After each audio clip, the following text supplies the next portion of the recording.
easy for Android users to use? At least when I tuned in,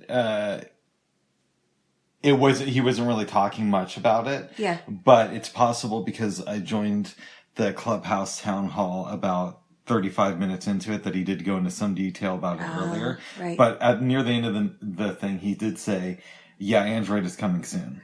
And we're very excited about it within the next couple of weeks. Oh, cool. Okay. So it makes it sound like while it's coming in May, it's not going to be like May 31st or something. Right. Yeah. Yes. Okay. Yes, yeah. Well, but Paul's an interesting guy. I think we can say his name because he's the co-founder of Clubhouse. Yeah, he is. He seems very enthusiastic, and I like that because it really says a lot when you're talking to somebody about what they're passionate about, and you can tell if someone really is passionate about it by their tone and their you just can tell if somebody's excited about what they do. Yeah. Or what they want to do. And it's such a cool thing. It is. I could have caught the entire town hall, but I fell asleep in your arms, babes. Yes.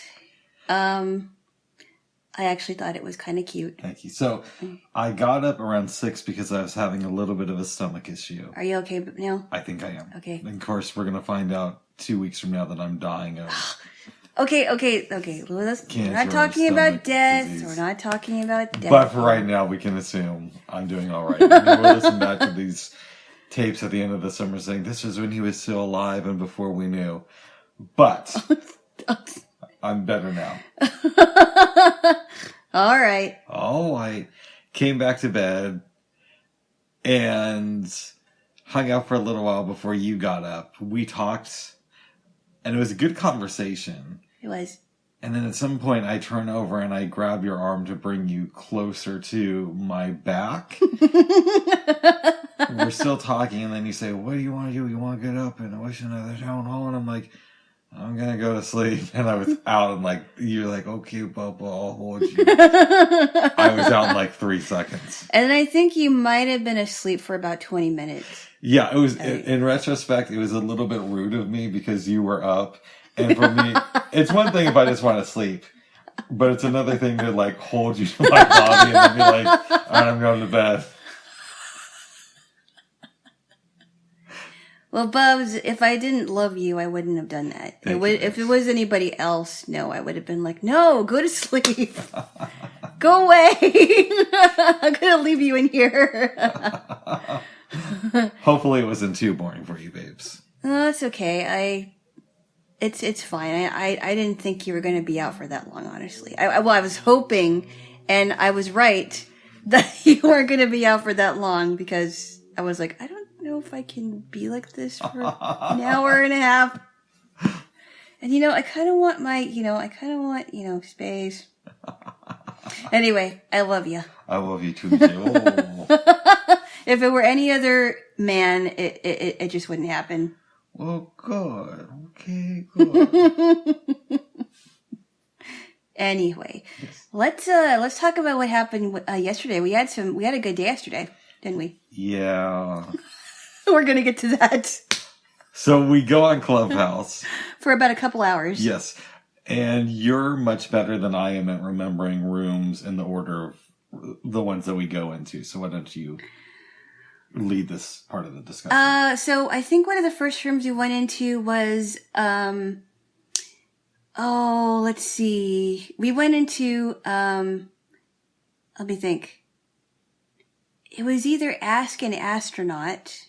I think that might have been a little bit later. Okay.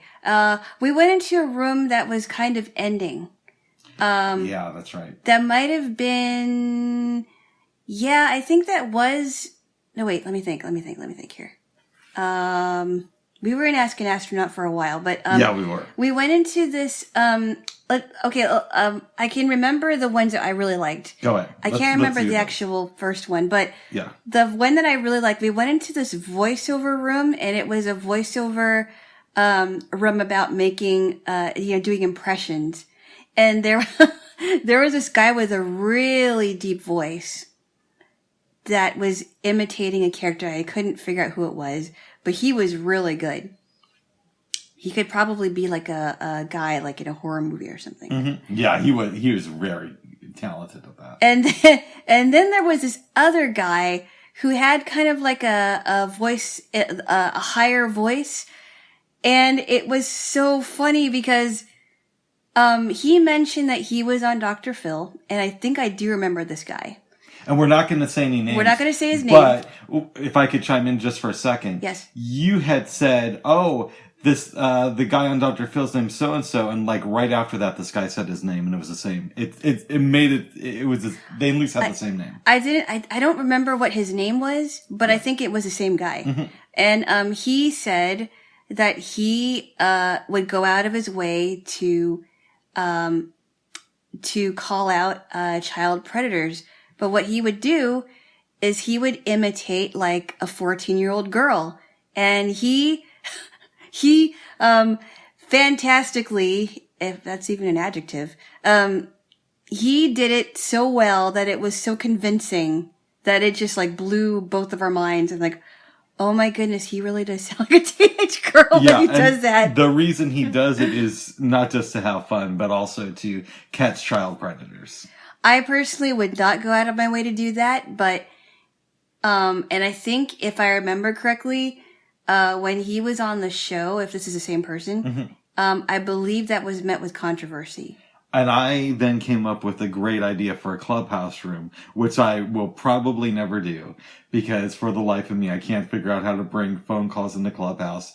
And let's face it, I'm no 14-year-old girl and I don't sound like one. No. But I had the idea, what would be fun, babes, is to get somebody who can do impressions like that on the line. Yeah. And them putting out feelers on the internet for, guys to call a young girl. Mm-hmm. And we also get maybe a cop or a psychologist in the Clubhouse chat. And then we listen in as these pedophiles call this guy. And then we have the cop and psychologist bust them, or at least, provide some commentary afterwards. Right. But I'm not going to do that because that also sounds like it's probably legally has a lot of different ramifications. Yeah, that exactly. I'm not ready to deal with. And I mean, I could potentially pose as a 14-year-old girl because my voice sounds young enough to where I have been accused of being younger than what I am. Mm-hmm. So I could probably do that, but I don't think I want to do that. It's really risky. It is. It's very risky, and legally, I don't know that we're supposed to. We can do that anyway. I don't even know if this guy can do that, but he prides himself on doing that. But I guess if he's successful, then there's something to say about that. Yeah, more power to him. I mean, I think it is kind of a gray legal area. It's very, very risky, yes. I like the idea of it. I wouldn't necessarily do it, but if that's his thing, then... I don't know if this guy has a background in law enforcement so that he's able to do this, but he had actually admitted it, so I don't know. I mean, I would hope that he isn't just some lay person off the street that has decided, not off the street, but a guy that's a family man has decided, I'm going to help I'm going to be a part of the greater good by ridding the world of child predators. Which is, I think, a good thing. It is a good thing. They should be locked away, but I don't know that I would actually go out of my way to do that. I think that it's for the people in the sex crimes units to take care of. Mm-hmm. And it's a lot of things going into it. Yeah, it's above our pay grade to judge whether it's wrong or right, but on the surface, it seems like he's doing a very good thing. I would hope so. Mm-hmm. Yeah. But it was fun. The only negative side to the room was we came there near the end of it. And I would have loved to have and we didn't know when it was going to open either. No, we had no idea what was going on until we logged on the Clubhouse. Mm-hmm. And and then we went to the Ask an Astronaut room, which is kind of interesting, actually. What did you think about that one? I actually got up on stage. I don't know how well my question was received, but I enjoyed that room a lot. It was really cool to hear people in the field discussing certain things like gravity. And somebody before me asked a question that really kind of blew my mind that I never really thought of, like, what is space? Mm-hmm. Because it can't just be empty. because it said it was described as being a vacuum, Mm-hmm. but there's so much stuff to it. It's vast, but that doesn't mean that it's necessarily empty because you've got the planets, you got the stars, you got solar systems. And also, we're always talking about dark matter, which doesn't interact with our own. Presumably, that's also out in space. So, I was blown away by that question. Actually. It is, but it's such a complicated question. Yeah, but it's a good one. And I asked, how do you determine how big a galaxy is? So I thought it was interesting when he said that we live inside of our galaxy, which is true, but that we're not outside of the galaxy, so we can't really grasp how big it is. Which is interesting, but they gave a rough estimate. It's roughly around 100,000 light years wide, and I think 1,000 light years. Oh, by the way, long. when he's talking about the Galaxy song, I think that might have been in The Meaning of Life. I think you're right, but I didn't want to say, oh yeah, I saw that last night. He doesn't need to know that. I like every sperm is sacred war. Well, okay. Well, the Galaxy one was interesting too, though. Yes. But I believe, if I'm correct, and you're better at this than I am, we actually went to the Ask an Astronaut room near the end of our time, after we went to the Great Food Debate. Oh, maybe you're right. I'm sorry. You are. No, that's all right. Yeah, I just realized that. Okay, let's talk about the Great Food Debate. So, I had a really good time in this forum. Mm-hmm. However, so this debate was about pancakes versus waffles. And me being a breakfast person, I thought, what a great idea. And me not being a breakfast person, I was less interested. Yeah. But it was still fun. I personally like them both. But let me tell you something. One of the competitors, so both of the competitors were women. Both of them were from different countries. One of the competitors really sold it to me because I really literally wanted to have her pancakes after she described what she likes to do with pancakes and how she likes to assemble them and stuff. Yeah. The other lady, although she did very, very well, I kind of thought that when she was describing how she would make her waffles from her country, it seemed like, well, you could do that with any kind of waffle. You could put berries and stuff in there. But when the other lady was talking, she said, okay, this is what we have in my country, and I like to make it this way with all the spices. So that sold me. However, I did think that the pancake competitor was way too competitive. And I kind of thought and I don't know if I'm wrong about this, but I have this, I've noticed this where the most outspoken people will say something like, well, I'm such and such ethnicity, and so I can speak up and I can interrupt you at any time of our conversation. And I don't know if you noticed it, but I have. I did. So, and we kind of talked about this later. I disagree with you that this lady did that. However, it's not as strong. I'm not a disagreement. I'm not married to that belief. And I've seen other people do this. And I'll tell you this.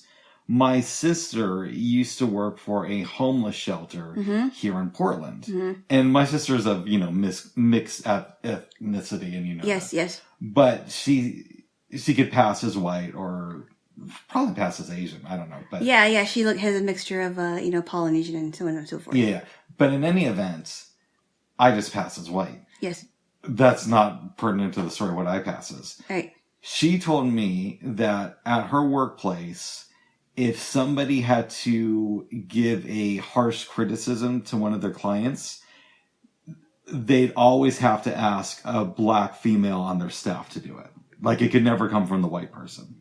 I don't understand that. See, that's where That's where I think woke culture is like. That's where I'm like, come on, this is stereotypical. Yes. Right? Because there are black men and women that are not very outspoken. Just as much as there's a lot of black nerds. Yes, there are. I mean, we have found that out in one of the poetry things we went to. Yeah, but I mean, I've known that before then. Yes, there are black men and women that are science geeks, and more than people would think. Yes, I would agree. I would absolutely agree. And just because you're a certain ethnicity, that doesn't necessarily mean you're going to be the loudest. not all, I would imagine that not all Latinos and Latinas are also always outspoken. I've known a lot of quiet Latinos. Mm-hmm. You know, I know it's not the stereotypical thing, and I listen, I don't have numbers in front of me. I couldn't give you statistics. Oh, there's some really outspoken white women. Yes. And I think there's more coming out. You know, it's like, I know, it's like, come on, white women.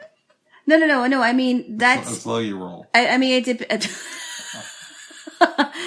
depends on what they're. I mean, you know. But anyway, I kind of felt like, yes, she was a great competitor, but this was not like, she wasn't like campaigning for the mayor to be the mayor of Breakfastland or whatever. Right. In her defense, I would also say that she's a comedian. She is a comedian, and you know, she's having fun with it. Yeah. And she's going to do everything she can within reason to win the debate. And she probably was having fun with it, but at the same time, somebody going in there who didn't know who she was, right? Yeah. Would you agree that someone going in there, even if she wasn't a comedian, would think, oh my goodness, this lady, this is crazy. And you also are at more of an advantage than I am, because I had to take care of some stuff during the room, so I didn't get to hear as much of it as you did. Okay, I did. Yes. I mean, who knows? She might be a pleasant woman. I don't know this woman. I would probably eat her pancakes because how she described it, but I wouldn't get her upset. No. And I'm just, I mean, maybe she was having fun with it in hindsight, but at the same time, I'm like, whoa, this is just a debate about food. I mean, chill out, really. But they were very, I did like what she said about the woman. She said, I congratulate you for being a really good competitor. Yeah. And I thought, okay. So she may have been having fun with it, but at the same time, if somebody went into there and heard her, they probably wouldn't know what she was thinking. Yeah. And I certainly didn't know what she was thinking, so. But she did, promote her club, which I thought was really cool. I think it might have been like a one that would help people with their comedy, which I thought, oh, that's really cool. I think I actually went on and followed her club. Okay. After this. Yeah. And I thought, that's really cool. Okay. So that's really cool that she has a club on that thing. And when I actually would give it a shout out if I remembered what it was. Right. Okay. But I just don't. I don't remember either. I thought, so we didn't, I think we saw like, maybe it was yesterday or the day before the Laugh Factory comedy workshop, which we should give a try because I'm always interested in comedy writing and how people get their. I am too, and I've never gone in there.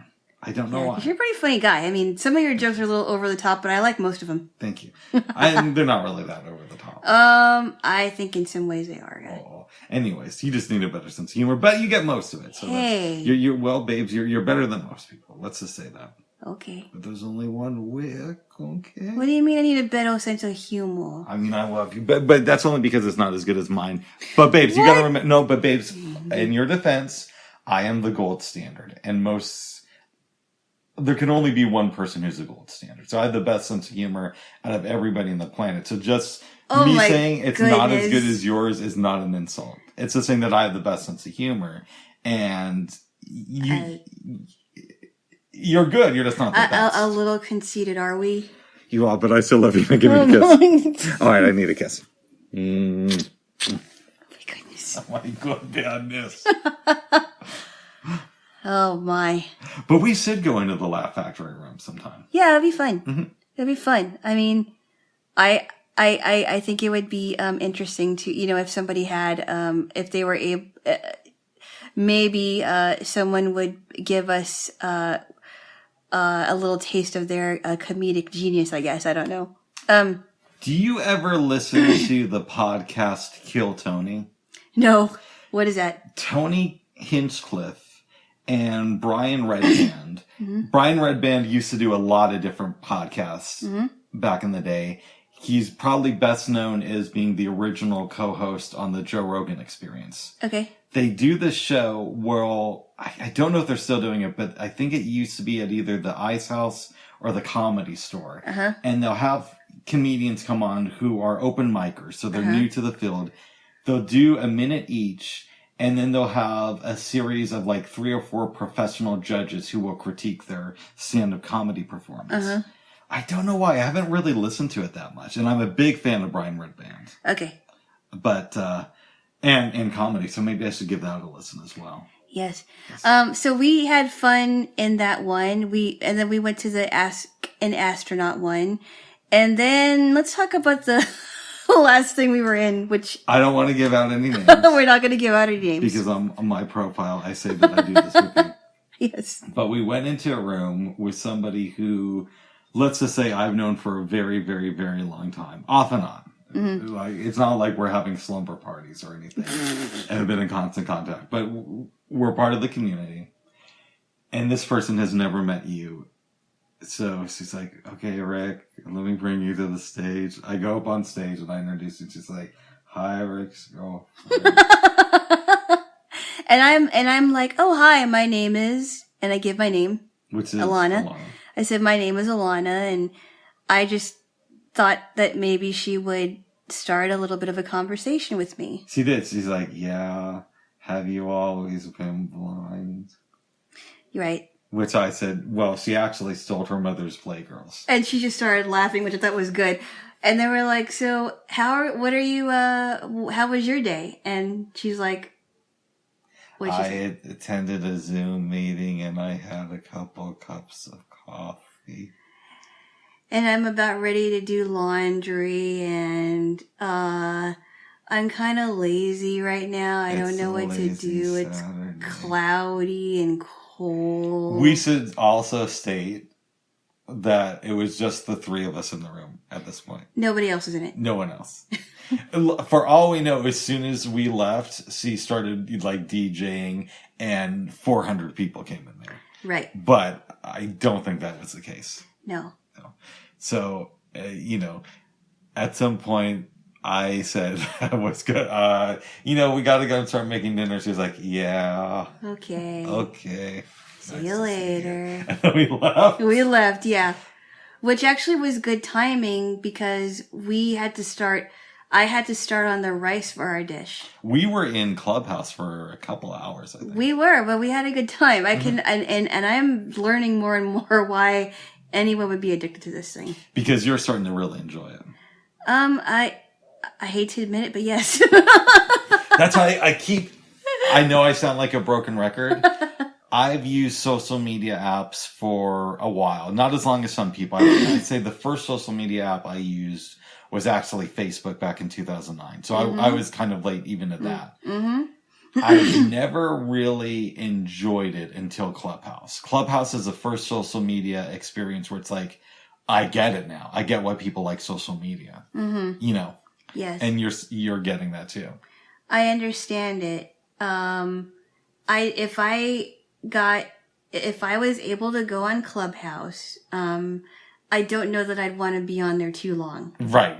I'd like to kind of space things out here. Because there have been days where I'll log on at 7 a.m, call you with one headphone still in Clubhouse, and end up getting off there at like 9 p.m, taking breaks to use the bathroom. Well, and then taking breaks to make something to eat, right? Yes. There may have been 1 or 2 days where I just ordered something so I could stay on Clubhouse. Oh my goodness, yeah. But we should say that I'm curving that a little bit and being more mindful about how often I stay on there. Yeah. I would say here's what I think. Go ahead. So when I started going on this particular chat line, which I will not give out right now, but I was a little bit younger. I was in my 20s, and this was in some of the days of my singleness where I wasn't on there to look for anybody. Wait, you mean you had a life before me? Of course I did. Oh, how dare you. Keep going. So did I. I had a life before you, so go ahead. Yes. But it doesn't mean that it was a, it wasn't a full life. It doesn't mean it wasn't a necessarily full life. Yeah, it was a partial existence until I came into the picture. Go ahead. And this is when I was living in Seattle. I was on there a lot more periodically during the day. I also had, I also had a life outside of it. I had I talked to friends and things like that. I had school and whatever. But I realized as I got older, I'm like, wait a minute, you know what? I spend a lot of time on there. Maybe not like every single hour on the hour, but there are just people on there, seriously, that are on there like all day. Mm-hmm. And I'm like, don't you have a life? I mean, don't you have like reading to do or friends? And so I wasn't on there like every hour on the hour, but I realized that I was on there almost every day, and I was on there at least once or twice a day. And I thought that was still a lot for me. The thing too, and I can't remember if we've discussed this here, and we may have. Yeah. Is within the last few days, I've decided that while I may host a room occasionally, I'm going to back off of that. Because for a while I was hosting 2 or 3 different rooms a week on Clubhouse. And that would keep you on there for a while. That would keep me on there for a while, because it's not only do I want to be on there doing the rooms, but I also want to be there getting followers. So thinking of something witty to say in rooms so that more people will be attracted to check out my stuff. Yes. And that was a big factor in me deciding this week I'm not going to do rooms anymore, because there's so much more than goes into it than just, I've got to create these interesting concepts, but I also got to stay on the app more so people know who I am. Yes. And now I feel like I don't have to worry as much about how many followers I have. Yeah. I can just go into rooms and I think that's the thing about one of the most addicting things that I've found about social media, that people say that I gotta check how many followers are following me, because some people think that they're worth more if they're on a lot of social media stuff. Mm-hmm. Kind of like when you're in high school and you're not the cool kid in school, right? And and the cool kid has all the friends and all the girls. The popular girl has all the guys and the friends and the notoriety. And kind of the thing I realized is like, I'm not meant to be a social media influencer. No. Like, and that's like, that's a strong term. That wasn't my plan. My plan was to be more of a Clubhouse big time creator or whatever. But it's like, no, just be Rick. Well, I was listening to a program about how, what younger people than us think about success. Mm-hmm. They think today that success means if you have a lot of YouTube followers and you've got a YouTube channel, then you're all that in a bag of chips. And that's you're gonna be successful forever. And I don't think that's true. I don't think it's just because you could use a YouTube channel for good, but there are some people that will make YouTube channels and they'll just do really stupid things just to get notoriety. And maybe this is important, but to me, it feels stupid as a white guy who doesn't really wear makeup, like makeup videos. Mm-hmm. Or actually, let's take it even beyond that. Let's say somebody who's showing off how great they are at the beach or or talking about how authentic they are, mm-hmm. or doing these quick 3-minute videos about, I can eat this great hamburger and look how beautiful it is. Yeah, I understand it if people are actually in the field of makeup artistry, right? Mm-hmm. Cosmetics, maybe. And they actually are being asked to give advice on what they do with their makeup, or what things that they can do to make women's skin look younger, or a chef on YouTube, right? A chef, like, I love chef videos. Yeah, because I'm a little bit of a hypocrite because makeup thing is just another tutorial, and I watch a lot of food tutorials and tech tutorials on YouTube. Yeah. But I like tutorials. I do too. And that's why I realized, maybe I shouldn't be so judgmental of the makeup people. Just because it's not my thing. I'm in a lot of other weird stuff on YouTube. Right. I like cooking videos just as much as I like other, finding other audio stuff, but I like makeup videos. I remember there was this, when I was on my trip to Washington, I believe it was like sometime during Thanksgiving. I think I was watching the show on Dr. Phil, and there was this girl on there. We won't mention her name because she's a minor, but she thought that she could make like a living off of YouTube. and her life is pretty much falling apart. I think she dropped out of school to become like some kind of a YouTube influencer, and Dr. Phil's like, well, how many people are following you? Not a lot of people. It's like, well, geez, I mean, if you actually had good content on your video or whatever it is, maybe you could get people to follow you, but I don't know. And so for me, going back to my Clubhouse experience, I also noticed I was starting to neglect other areas of my life. Mm-hmm. And so that doesn't mean that you quit Clubhouse completely, because as you're saying, it is such a cool thing, but it means that you realize that you have to have some balance. So somebody once said this. There's a great GWEAT, wait. I did go to speech therapy class as a kid, and apparently I needed to take more. But there is a great quote that says, the unexamined life is not worth living. And somebody said, well, that's true, but the unlived life is not worth examining. Mm. And I really That's very resonate with that. Profound, isn't it? Yes. The unlived life is not worth examining. That was the response to that quote.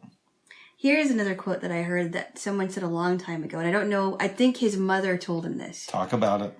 It's excuse me. As soon as I get whatever's out of my throat. It's nice to be important, but it's important to be nice. Well, that is true. It is very true. And it's one of those things that I've heard before. It wasn't just his mother who said it, because people told me that quote throughout the years. Well, he's the one that I heard it from. I think it's popular, but I don't know who said it originally. I don't know who said it either, but it is. But both sayings are true, I believe. And I heard that when I was in my teens and 20s and thought, oh, that's just like something a soccer mom would say. But as I get older, I'm realizing it is good to be nice. And the times when I was cynical about it, it was because I had my own shit to deal with, and my guard was up too much. And that was my way of not acknowledging, trying to not let people in, was by saying stuff like that is corny. So it was a coping mechanism. Exactly. That's a much better way to say it. And yeah, it is kind of corny, but that doesn't mean that there's no wisdom in it. So is that correct? You did take speech therapy classes. I did. Was your speech, I know some people take speech therapy classes because their speech is like, they have a hard time with their R's. What was it with you? I don't remember, but I remember I graduated in like 3rd grade, which when I listen back to these, I'm like, how did that happen? But there was a kid in the class, and you can still hear it. I have a slight stutter. But it was never like a huge thing. And that wasn't why I was in speech therapy class. Okay. This kid really stuttered a lot. And I remember sometimes we'd get into arguments outside of speech therapy class, and I'd just start impersonating his stutter, and everybody would just start laughing at him. Okay. And I really regret that now. Oh. I was in 3rd and maybe 4th grade when this happened. You're a young kid. But that doesn't make it right. Right. But you don't remember why you were in speech therapy? No. Okay. But as we could tell here, I obviously needed it. And maybe the reason I graduated was because the speech therapist thought to herself, I can't help this one. Let's just pretend he passed. No, I think your speech is, I mean, I didn't know you when you were a kid, but I think your speech is fine. Thank you. And it's strange to me. I almost never stumble over my own words when I'm reading a poem that I did. And like my speech is almost perfect. Yeah. I mean, I didn't notice that, but if you notice that and you think it's good, then that's good. I remember when I was in preschool, because I was in a preschool with kids that had disabilities, and a speech therapist would come in. Really nice lady, and she would come in like I think once a week or so and work with the kids, because some of the kids had a hard time with their R's and their Y's. Like some kids would say lello instead of yellow. Interesting. And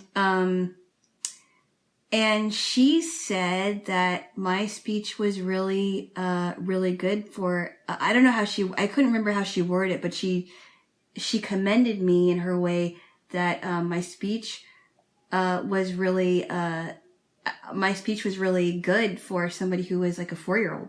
That's awesome. 3 and 4 years old, yeah. I think the problem with me now, babes, might not be an issue with my speech, but it might have to do with my dyslexia. Because I think of things so quickly, I tend to talk fast, and it causes me to trip over my words. Well, that's why sometimes I had to say, could you say that again? And it wasn't because I didn't hear you, it's because you're talking so fast. And I said, that's just because my brain goes quickly. yeah. And you know what I've started to notice when I listen back to these? Sometimes I'll be like, what did I just say? But at the time, it made complete sense exiting my lips. Right.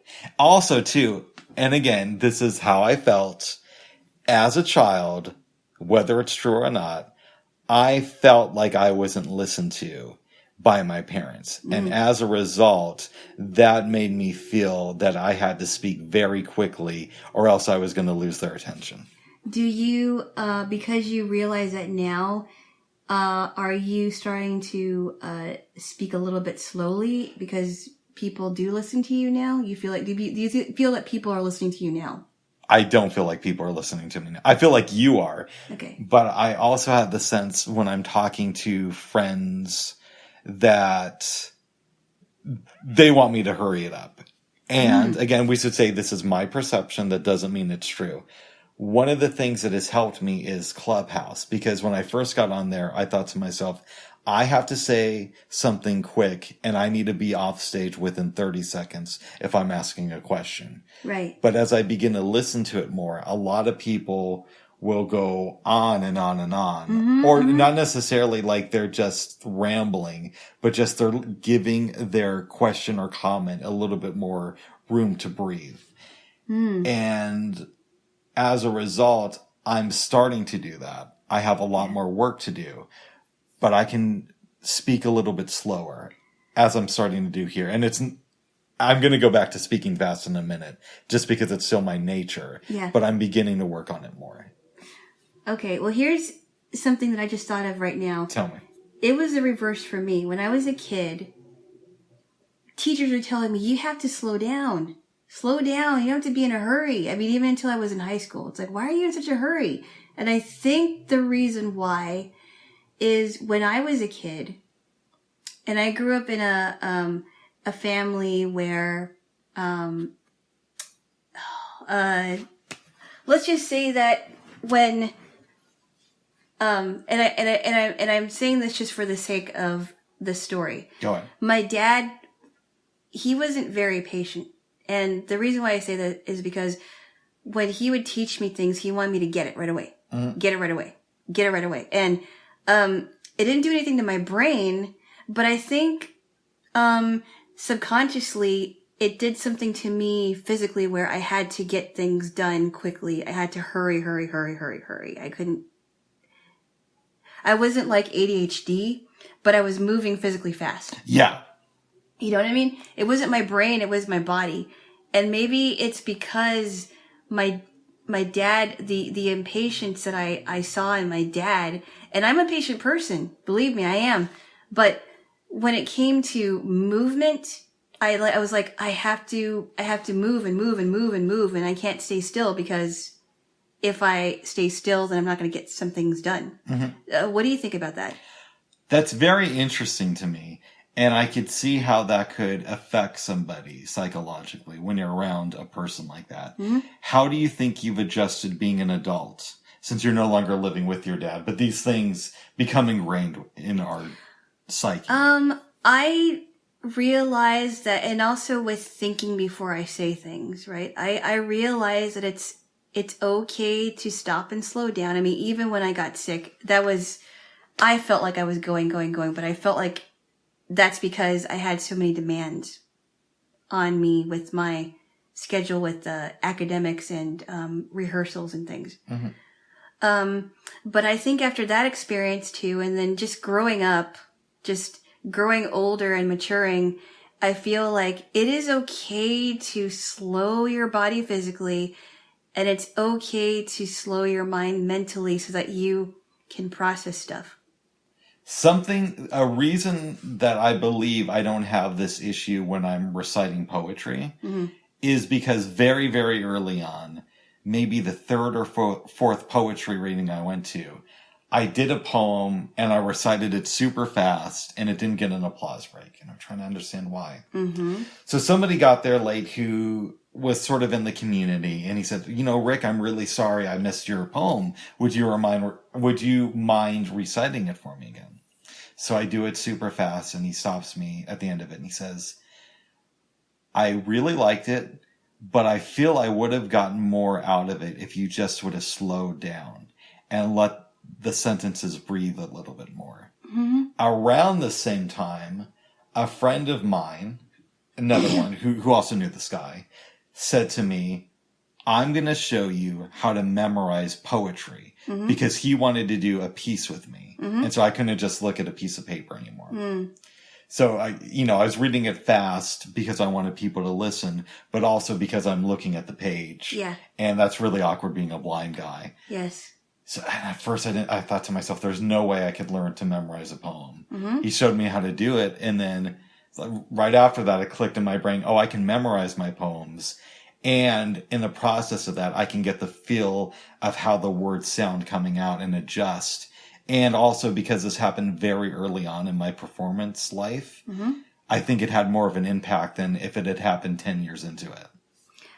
What was a method that he taught you that you won't forget as far as like memorization of poems and things like that? He said, take it like beat by beat. So, for example, we did this poem called Dualities. Mm-hmm. And the opening part of it was I, you, me, we are living in a world of dualities. And we did that part together. And he said to me, well, look at that as one section because we're setting up the poem. We're doing it together. So that's the first section. Then we go into our separate pieces and I talk about my family, a girlfriend, and how I messed it up. And he said, we'll break down the family part. So the first part of it is you talking about your dad, then you talking about your mom. So memorize the part of you talking about your dad first. So we do the I, you, me, we are living in a world of dualities. Let's repeat that 5 times together. Mm-hmm. Then you'll have that down. And then read the piece about your dad. Stop when it gets to your mom. Read that like 4 or 5 times. Then recite it. Once you feel like you have the gist of it down, yes, recite just that part 4 or 5 times. And then combine the two. And then go on to the piece about your mom. So breaking it down into sections was very helpful to me. That kind of reminds me of the chunking method, which really works for me. And that may have been what he taught me. And he just didn't use that terminology. But tell me about the chunking method. Well, like for example, if you have a 7-digit number or a 10-digit number, including the area code, right? Yeah. You can remember it if you chunk it into 3 parts. Da, da, da, da, da, da. Dig it, da, yeah. da, da, da, right? Mm-hmm. It's like a rhythm. I mean, I think of it as a rhythm. If you think so I think of things musically sometimes. And I think, okay, let's put this in chunks, but let's create a rhythm. Da, da, da, da, da, da, da, da, da, da, right? Yeah. It doesn't it work? I think it works for me. It does. Yeah. And even with, a list of things, blah, blah, blah, blah, blah, blah, blah, blah, blah, blah, or, grouping things into 5. Yeah. Putting things in groups works for me. Not just songs and tunes and melodies, but chunking things really work. Yeah, there's a lot of cool tricks to memorizing stuff like that. Yeah, and it's cool once you know how to do it. I mean, it's not fun. I compare it to taking out the laundry. It has to get done, but you can do it though. It also helps your brain. It does.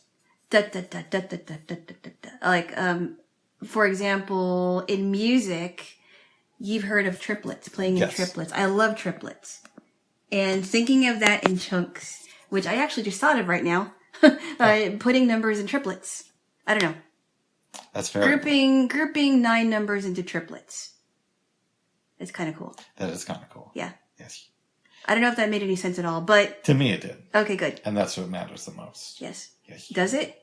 And the people out there enjoy it. I hope they do. Yeah. Also, I believe I recently used the laundry metaphor in relation to memorizing poetry, but you got to hear it in a new context, and it was a little bit more descriptive of how I do it. Good. And how I learned to do it, I guess. Good. Yes. Very good. Yes, yeah. Well. Okay. Which is another reason, and then we'll move off the Clubhouse, I guess, for the time being, of why I want to reduce my involvement with Clubhouse, because I have poetry I want to write. Yes. You know, I have ideas that I just haven't been getting to. And we also, I don't know if you want to do it this week or next week, but we do have a book to get back to. Which we keep repeating because we have needed to get back to for a while, but But there were so many, things that were filling up our lives, know, whether I was gone on a trip or trips, or whether, you had some rooms going on or conversations going on or whatever it is. So that, I understand life does happen. Yeah. And we also get that other people have multiple projects that they're able to do, but apparently that's not us. So I always feel, babes, so lazy when you hear about somebody and they say he has a podcast and 3 movies that he just wrote, directed, and starred in by himself. Yeah. He also has he's very active on Twitter. He does stand-up comedy in his free time. He has another album coming out next month and one in another 6 months. And the album that just came out last year, he's also launching his new TV show, which he created by himself. But don't you think, Bubs, if you think about this, right, we are a society, in our country specifically, we keep going, and we seem to like to ask people, what do you do? Yes. As if that is the main thing that defines us. And then it's always well, what else do you do? Right, and I feel, sometimes I feel very inadequate. I do. And I wonder if it's because we are using what we do, whether it's a job or projects or what, to be our complete identity. I know you're not a Buddhist, but I heard this quote from a Buddhist teacher once. It may have been while listening to Dharma Seed, which is a great app, but it's possible it came someplace else. And I'm going to butcher it as I always do with quotes. But he said, In the Western world, we are taught to spend our lives becoming something.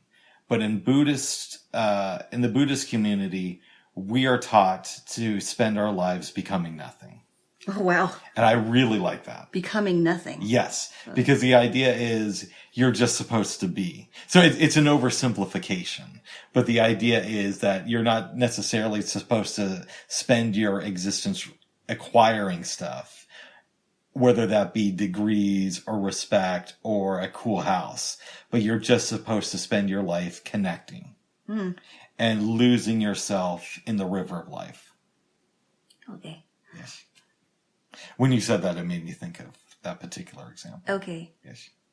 I think while I think it is good to have a purpose in life, and I think we all have our own purpose in life, whatever it is, I don't know that, our identities should be rooted in everything that we do, or a disability or age, or it's not.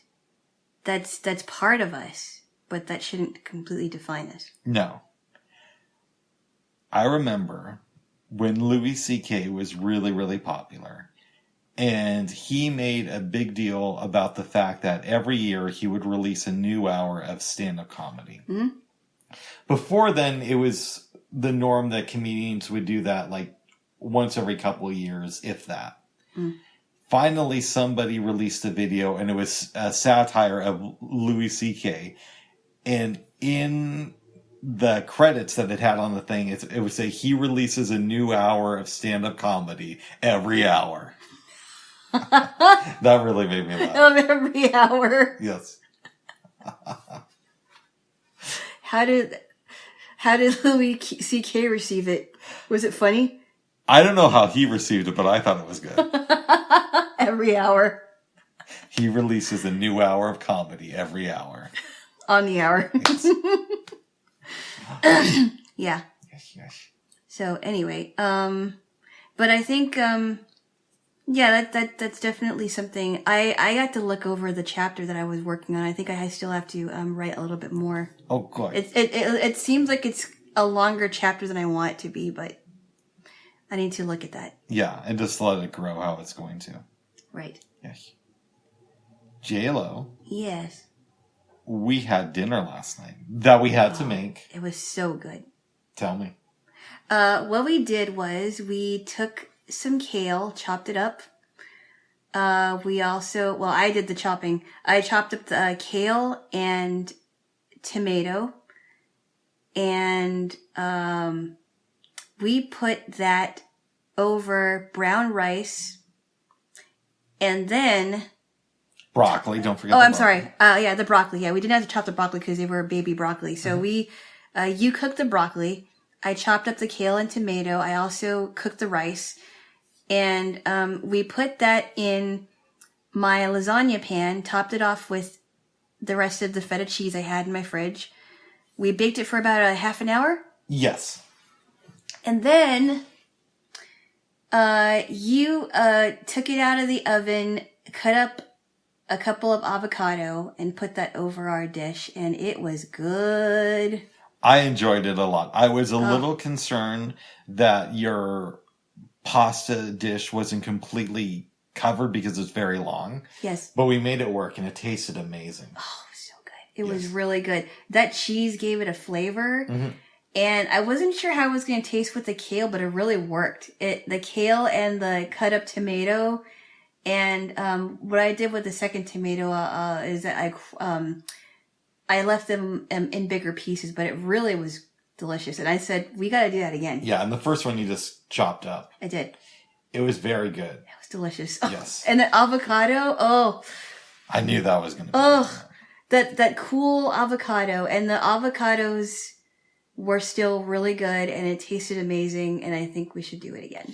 And our soundtrack was the Tragic Kingdom album by No Doubt. Yes, and this is an album, I told Rick yesterday, that this reminded me of my sophomore year of high school because my sisters and I would come home and we would pop in that CD and into our aunt and uncle's CD player, and we would listen to the entire album all the time.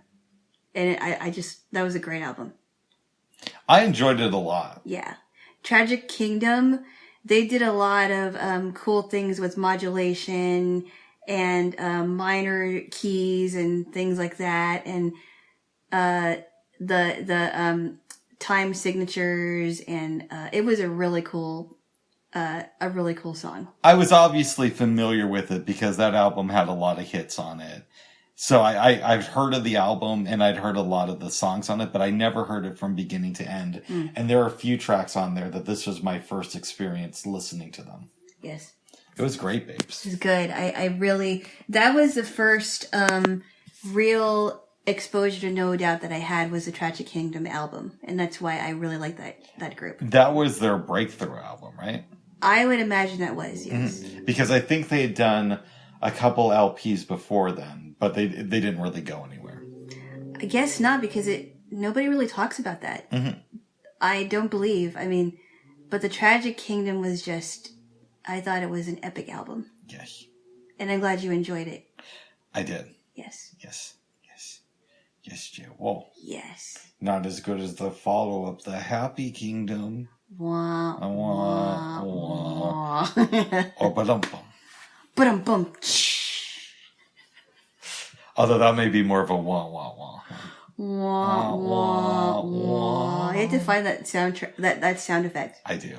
I know. Babes. Yes. After dinner, Mm-hmm. you showed me a couple of movies. Yes, I did. And the first movie I showed you, I haven't watched it in a really long time, but that was one of the movies that it wasn't my favorite movie, but I did like it. I thought it was very good. Yes. Would you like to give a recap? I will. It's called Little Man Tate. Yes. I forgot who the little boy was who played it, but he was really good. So Little Man Tate starred Jodie Foster. I cannot remember who played the little boy. He's raising her. She played Dee Dee Tate, and she's a single mom raising a little boy named Fred Tate. I think she was I think they may have lived in New York in the movie. I don't know if that's correct, but I believe you're correct. Okay. She had kind of a Brooklyn accent in the movie. So she sounded to me, and I remarked about the CU in the film, or while we were watching it rather, that she may have been the cousin of Arthur Fonzarelli. You know the Fonz? Yes. I said no. But you remember in Happy Days, they were in Milwaukee, Wisconsin. Right. Not Brooklyn, New York. But it was, kind of meant as a joke, babes. I know, but I thought it was funny. Anyway. So she works as a waitress. And Fred in the movie is around 7 years old. And she didn't realize just how smart this kid was. But she knew he was bright. She knew that he was bright, but she didn't realize it until later on. There was a scene that I liked where she's talking to him and saying, you can have all the fries you want. And he's what about 2? Something like that. And so she's explained to him that this is a plate. And he says, "Careful, mommy, careful." And she looks on the bottom of the plate and realizes it said Coffer. I think it's probably a last name, right? Coffer? The name of the company that made the plate, presumably. Yes. And so she's thinking, "Ooh, wow, this is interesting." So, would you like to chime in a little bit? So let me just say this, that she notices some things about him, like she notices that he worries a lot about the earth and his mom, and he kind of internalizes it. He reads a lot. He watches PBS. George Plimpton plays this imaginary host on PBS. And George Plimpton, for people who are too young to remember, was, I believe, an essayist who was kind of highfalutin. And he made cameos in some movies. He had a small part in Good Will Hunting. But he was in other stuff too. But he was this really bright guy who is no longer with us. Okay. In any event, he's the smartest kid in his school, and his mom gets that he's really smart, and she encourages him, but she also wants him to be a normal 7-year-old kid. And she wants him to go to barbecues and hang out by the pool and just be a kid and not worry about this genius stuff. And there are some people, including Niles Crane, who recognize how smart this kid is because they have access to school records. Yes. And Niles thinks that his name is Garth in the movie. I thought his name was Niles. No, that's not Niles Crane, the psychologist. Maybe that's why I didn't see Daphne or Martin, even though I was listening. Oh, you didn't see Frasier or Eddie either. No, I didn't see Edo. I didn't see Edo the dog. No. That's me doing a little bit of humor. Oh, that was funny. But David Hyde Pierce is in the movie as Garth. Yes. And there's another lady whose name is Jane Grierson. And he actually read a book about her. That's right. Yes. Fred Tate read a book about Jane Grierson. And she was this genius kid also, and that who runs this now school. Yes. And I'll let you take over. She was this genius kid also that played the violin since she was 11, learned 5 different languages, and the mom is okay, it's interesting. And meanwhile, Jane and Garth are looking through all these records of these smart kids. And they find Fred Tate's records and we gotta talk to this kid. We gotta get the mom and her son to the school. Chime in, please. They go to the school, and Jane says to Dee Dee, we're going to have an opening in the fall, but meanwhile, there's this trip I really want to take Fred on, and it's going to be 3 weeks. It's going to be very cool. And she's like, I don't want you taking my kid for 3 weeks. No, we're going, Freddie. Yes. They leave. Fred is now concentrating less and less on school and kind of zoning out. And Dee Dee sees that he's not that happy. She wants the best for him. Even though she's not that bright and wants him to be a regular kid, she doesn't want him to suffer either. She doesn't either, yeah. So she calls up the school, and Jane's like, well, too bad for you. I already filled all the spots. She's like, cut this shit, Jane. I want my kid to have a good life. So don't fuck around with me. Either let my kid join this trip or not. She didn't exactly say it that way. I thought she did. No, she was very short with her, but she said, "Do you want my kid here or not?" And then she goes, "Does he have a suitcase?" I thought that was really funny. Yes. Take it from here, babes. So they go on this trip. There's all these strange kids. Like one of the kids likes to say things backwards. And there's this other kid, I know I just said let you take it, who's maybe 12 years old.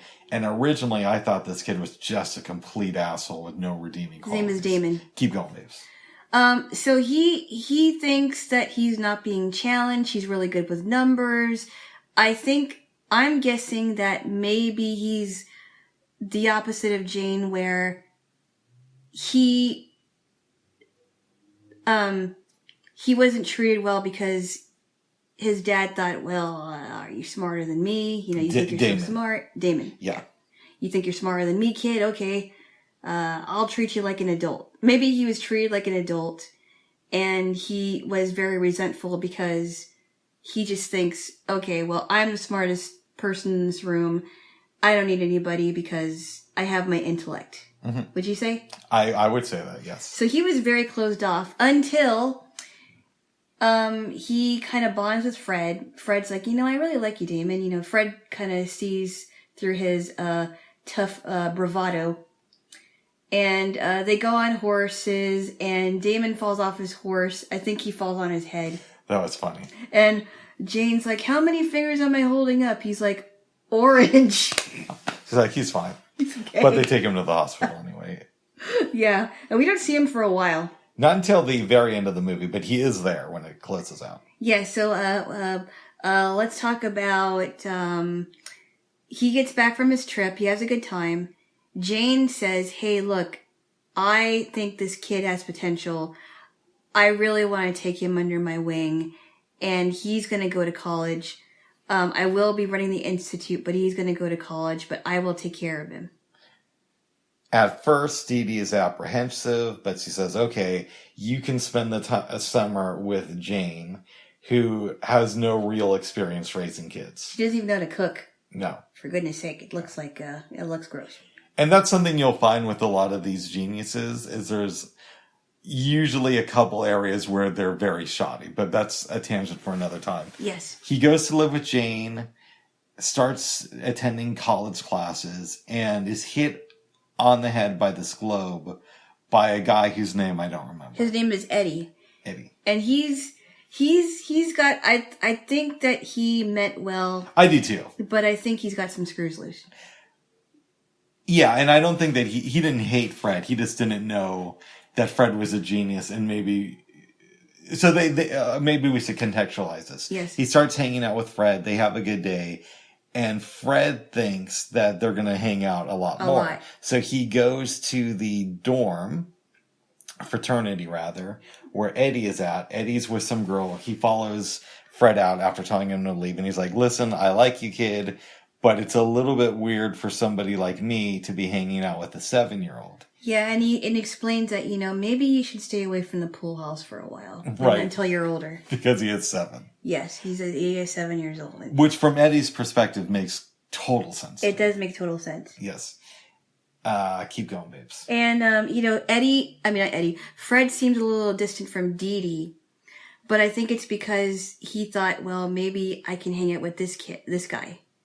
Eddie. I'm guessing it's with No, I think Fred was more distant from Jane. Oh, from Jane. Because he was living with her at the time. And Dee Dee was just communicating with him over the phone. Okay. Because remember, she had taken a job in, I want to say, Florida for the summer. Yes. She thought she was going to be a singer, but the play closed. So she ended up being either a lifeguard or a waitress at this hotel. Oh, okay, because I thought she was a waitress already. She was, but remember, before Fred left to go live with Jane, there was a conversation of, hey, I got a gig out in Florida. And then she goes there. The play's no longer happening, and she yells at her friend who got her the gig, saying, hey, I could have been a waitress if I had just stayed. Now, the reason I say either a lifeguard or a waitress is because there's a scene we haven't gotten into, and it's implied that she's supposed to be watching these kids at this pool. Yeah, and she was watching the kid. Okay, so so you're right. He was distant from Jane because, I mean, think of, like, Jane is not his mother. And Jane means well, but she hasn't raised kids. She has not raised kids. She doesn't even know how to handle his ulcer because he has this ulcer. Like, here's the thing. I'm not good with kids, and I could have done a better job with this kid than Jane. Right. You know what I mean? Exactly. And I think you would agree with that, having seen me around kids. Yes. That I probably would have been better for this kid than Jane. Absolutely. Yes. You have a little bit of knowledge concerning kids and what they like. Yeah, exactly. But I also can be disciplinarian without being like a complete hard ass. Right. I would hope. I don't know. Well, I mean, you have some knowledge about it, yes. Exactly. You wouldn't just like let them run amok, but you also want them to have fun too. Yeah. Yeah. And there's a scene I really liked in this movie. They're getting ready to leave so they can be on the George Plimpton's TV show. Yes. Even though he goes by a different name. Yes. Winston Buckner. Winston Buckner. Sounds like a very intellectual person. Yes, just like George Plimpton was. Yes, yes. And he says to her, you never have anybody over here. Yeah, it's like, why do you talk like you're reading from a book? Which I thought, oh yeah, she does. Mm-hmm. She's very rigid. I don't know if the right wording would be uptight or rigid. Cause she doesn't really know how to have fun. No. She has an idea about what fun is for kids, but she doesn't know how to connect with them. This is the thing. She gets it intellectually, yes, but she doesn't get it on an emotional level. Absolutely. Which is a thing I've noticed with smart people. She's more intellectual than emotional. You're right. Yeah, absolutely. Yes. And she doesn't understand like some social graces. So Dee Dee decides to watch the Winston Buckner show because Fred is going to be on it. And he's there with the panel of kids, and they're like talking about how I redesigned my parents' house and I'm 6 months old. Well, I just, built my first car and I'm 3 years old. Or whatever. I'm exaggerating a little bit, but you get the concept. Right. It comes to Fred and he's like, why bring in the mail? Yeah, well, I bring in the mail. And then he's completely the opposite of what Jane knows him to be. And she's like, well, he writes poetry and he does all these things, and she's probably thinking, what is he doing? And then he's like, what about your mother? He's like, my mother's dead. Right. And she's like, well, why don't you play on the piano? And he's like, no. Like, okay, I want to read a poem that I wrote. Eventually, he walks off the stage, Jane loses him, and he gets back to his apartment, and we're assuming it's in New York. That's the impression I got. And I didn't understand that part because she was out to fly. I forgot where he was. I think I can figure this out. Okay. And let's walk through this together. It may not be correct, but bear with me. The Winston Buckner show, we're going to assume, shoots in the New York tri-state area. We're also going to assume that while Dee Dee and Fred lived in New York, Jane did too, but in a different area. Right. Like more out in the country. Okay. Yeah. And my thought is they went into like the city of New York to shoot the show. Fred knows the city and got a bus ride home. Now, when you see Jane talking with Garth, they say something about how Dee Dee took a flight because she's in Miami. Yeah. So I'm assuming she took a flight to New York to go home. And she's just going to go there to rest and look for Fred. She comes in after he's there and has taken apart the phone. Right. That's how I think it goes. Okay, because I didn't understand it. I'm like, well, wait a minute. Why is she she's flying to see him, and then you thought that he was flying to see her, or he went there to see her. I thought that he was going to go to Miami, Okay. but he went back to his apartment. Ah, okay. Because he knew that she was in Miami. Right. In any event, she comes in, he's taking apart the phone, he's crying. She comforts him, and I guess the last scene is there's a party for his 8th birthday. Jane comes there with a cake, there's already one there, and Jane gets to, like, let loose a little bit. And then Damon, because you think Damon is this really, hard kid, he kind of lets loose and sucks in helium and like, hey everybody, Yes. And you think, oh, he's probably not such a bad kid after all. Yes. That's basically the end of the movie. I really like this film. I'd give it a strong 7. I would too. It's better than I expected because going into this movie, you said, well, this isn't my favorite movie. I don't know how you're going to feel about it. So I start thinking to myself, I'm not going to like this. And it isn't my favorite movie, but I do like it. Yes. Like, I wouldn't watch it all the time, but I did like it when I watched it when I was younger. It was good. It was good. I was surprised I had not heard of this film before dating you. Jodie Foster did a really good job directing this movie. I didn't know she did. Yep. Oh, wow. And the acting is well done. I really like the characters. It just worked for me. I think the lady who played Jane, I think she might have been the same one who was in Edward Scissorhands as Peg Bobs, your local Avon lady. Hi, I'm Peg Bobs, your local Avon lady. It's very possible. Because I did recognize her and I don't know what from. It might have been her. Mm-hmm. Yeah. She was very good as a genius teacher. And I also kind of like that I couldn't quite pinpoint when this movie is supposed to be based. Because it has jazz music that sounds like it's out of the 40s. And to the 70s. To the 70s. And you also... At one point, I think Fred says he wants to play a video game, or a kid says something like that. So I wasn't sure if it was supposed to be. I guess it's based in the early 90s when it was made, but it took me a while to put those pieces together. Okay. I like that.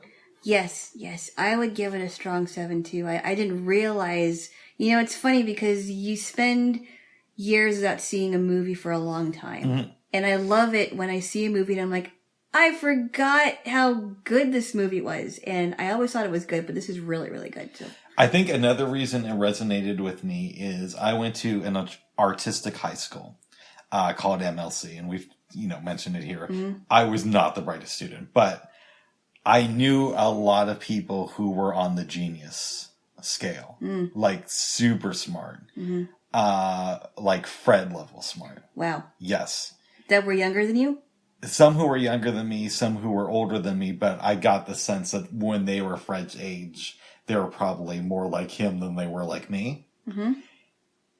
And that made me sort of relate to the movie in a different way. Interesting. Yes. But did you, so the same thing with like kids that have autism. Mm-hmm. The same thing would be for kids that are geniuses. Like they're really smart, but there's some social things and emotional things that they're not so great at. Would you say? Exactly. Because as smart as you are, you just can't know everything. Right. And a lot of the times when you're reading or learning an instrument, you're neglecting socializing. Yes. In a meaningful way. Yes, absolutely. So now that we've established that, maybe we should do a little bit of character analysis. Oh, yes. I would love to do that. What do you think Dee Dee teaches us about being a supportive parent? I think a lot of parents are like this. I know my parents are like this. But I think that there are parents that are supportive, but they always worry about their kids. Any good parent would. Like, oh, I know my kid is gifted, but how is he going to be treated? Is he going to make any friends? I think she's supportive, but very, very cautious.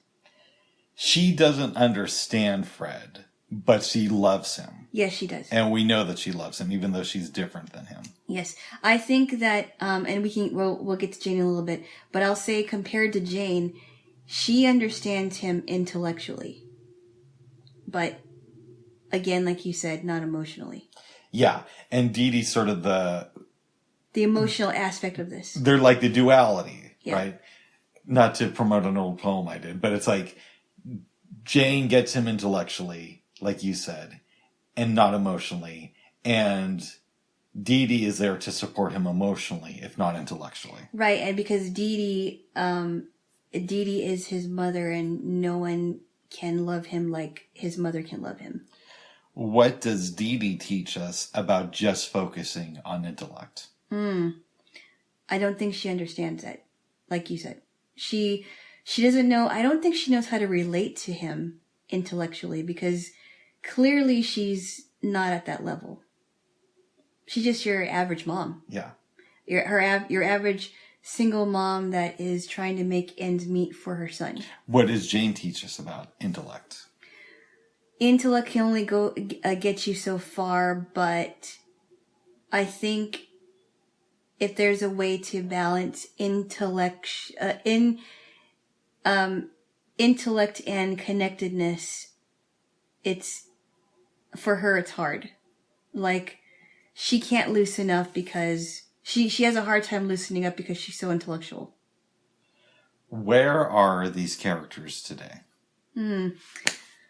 I would imagine that because Fred has a mixture of intellectual friend, and I'm guessing he made some friends as a child, his own age. I would imagine that maybe he decides that he wants to go to elementary school, but still is involved in gifted programs. Well, because he did end up going to the gifted school. He kind of says that at the narration at the end. Oh, okay, right, yes. And then he says, and Jane will occasionally take us to a fancy restaurant when Dee Dee lets her. Yeah. So it's implied that he goes to the smart school. Okay.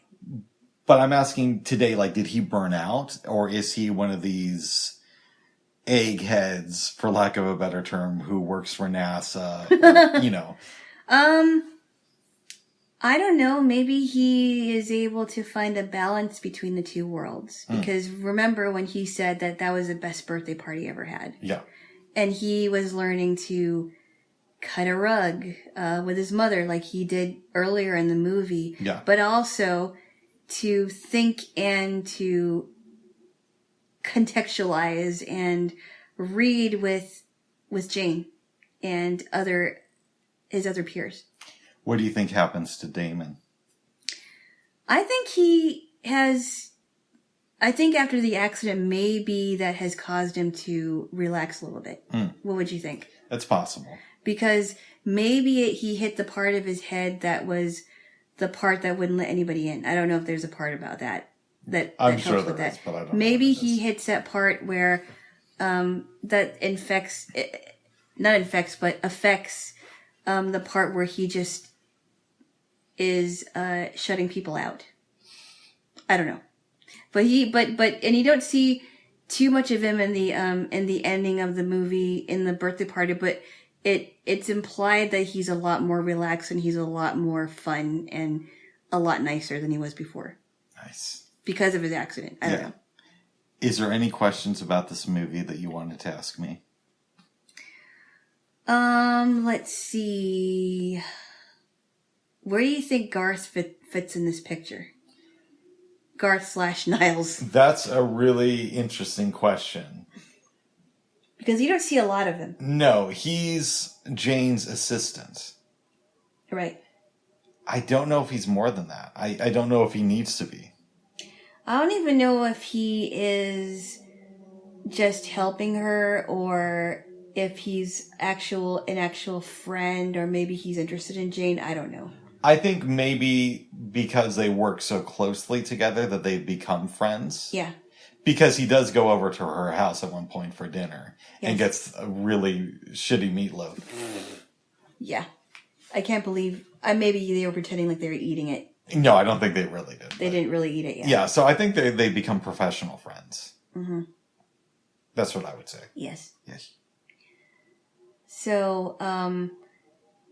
So, yeah, clearly I would go to Dee Dee's house for dinner. I wouldn't go to Jane's house for dinner. Absolutely. She doesn't know how to cook.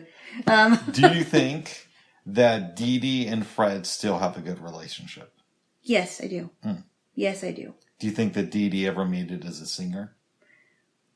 Did she say she wanted to be? Was it a singer or an actress? I think she wanted to be a singer, but I could be wrong. I think it was an actress. Do you think she ever made it as an actress? Possibly. Possibly. Maybe she learns from Fred that you have to shoot higher. What do you think? That could be the case. Shoot a little bit higher and expect more of yourself than you would normally give yourself credit for. How would you say that? It's possible. Okay. Yes. Yes. Is there anything else you want to say about this movie? No, it's a good movie. I would give it a strong 7. It really makes you think. It really does. Yes. I think. Yes.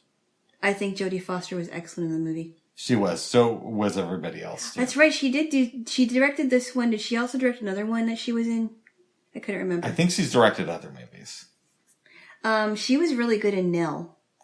That was an interesting movie. That. Yeah. She's good as the child prostitute in Taxi Driver. Oh, was she? Yes. She was like 15 then, right? Something like that. Wow. Maybe even younger. Was it a? I think she might have been 13. Sorry. Was it a small part that she had? It was small, but it was memorable. Oh, okay. Yes. Yes. Yes. So maybe one night we could do a Jodie Foster night. We could watch, I don't know, Taxi Driver. I don't know if I want to watch Taxi Driver. It's a great movie. Is it? Such a great movie. Although I would really like to pair that with Raging Bull. Oh. But that would be a very heavy night for you. Yeah, I don't like mixing heavy with heavy. It just, yeah. We could find a lighter movie that she's done. I'm sure she's done comedies. Oh, I'm sure she probably has. I think she might have been in a movie called Everybody Says I Love You, but that's a musical. I didn't watch the whole thing, but I liked it. I don't know. She might have, but I'm not sure. Yes. Yes. I told you that I heard a recording of the book The Fisherman's Wife, and she narrated it. And the reason why I know that is because my aunt had a tape, and she's like, I want you to listen to this. This is The Fisherman's Wife, and it's read by Jodie Foster. I'm like, oh. And I listened to it. I'm like, she was really good. I think she did all the voices. Something tells me that she's like a really cool person. I bet if I met her, I would go away, like, and I'm not talking about, oh, can I have your autograph? But I'm talking about like having a dinner with her. Yeah. I bet I would go away from it thinking, oh, Jodie Foster's like super cool and with it. I'd go to a Johnny Rockets with her.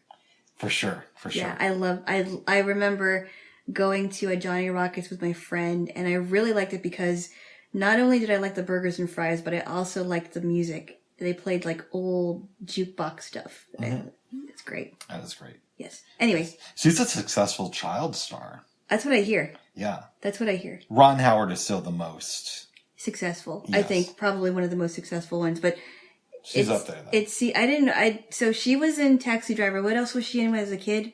The thing that brought her to prominence was in 1965. She may have been 2 or 3. She was in this Coppertone commercial. Oh, really? Yes. And I believe her brother is also an actor, or was. I don't know if he still is. Who's her brother?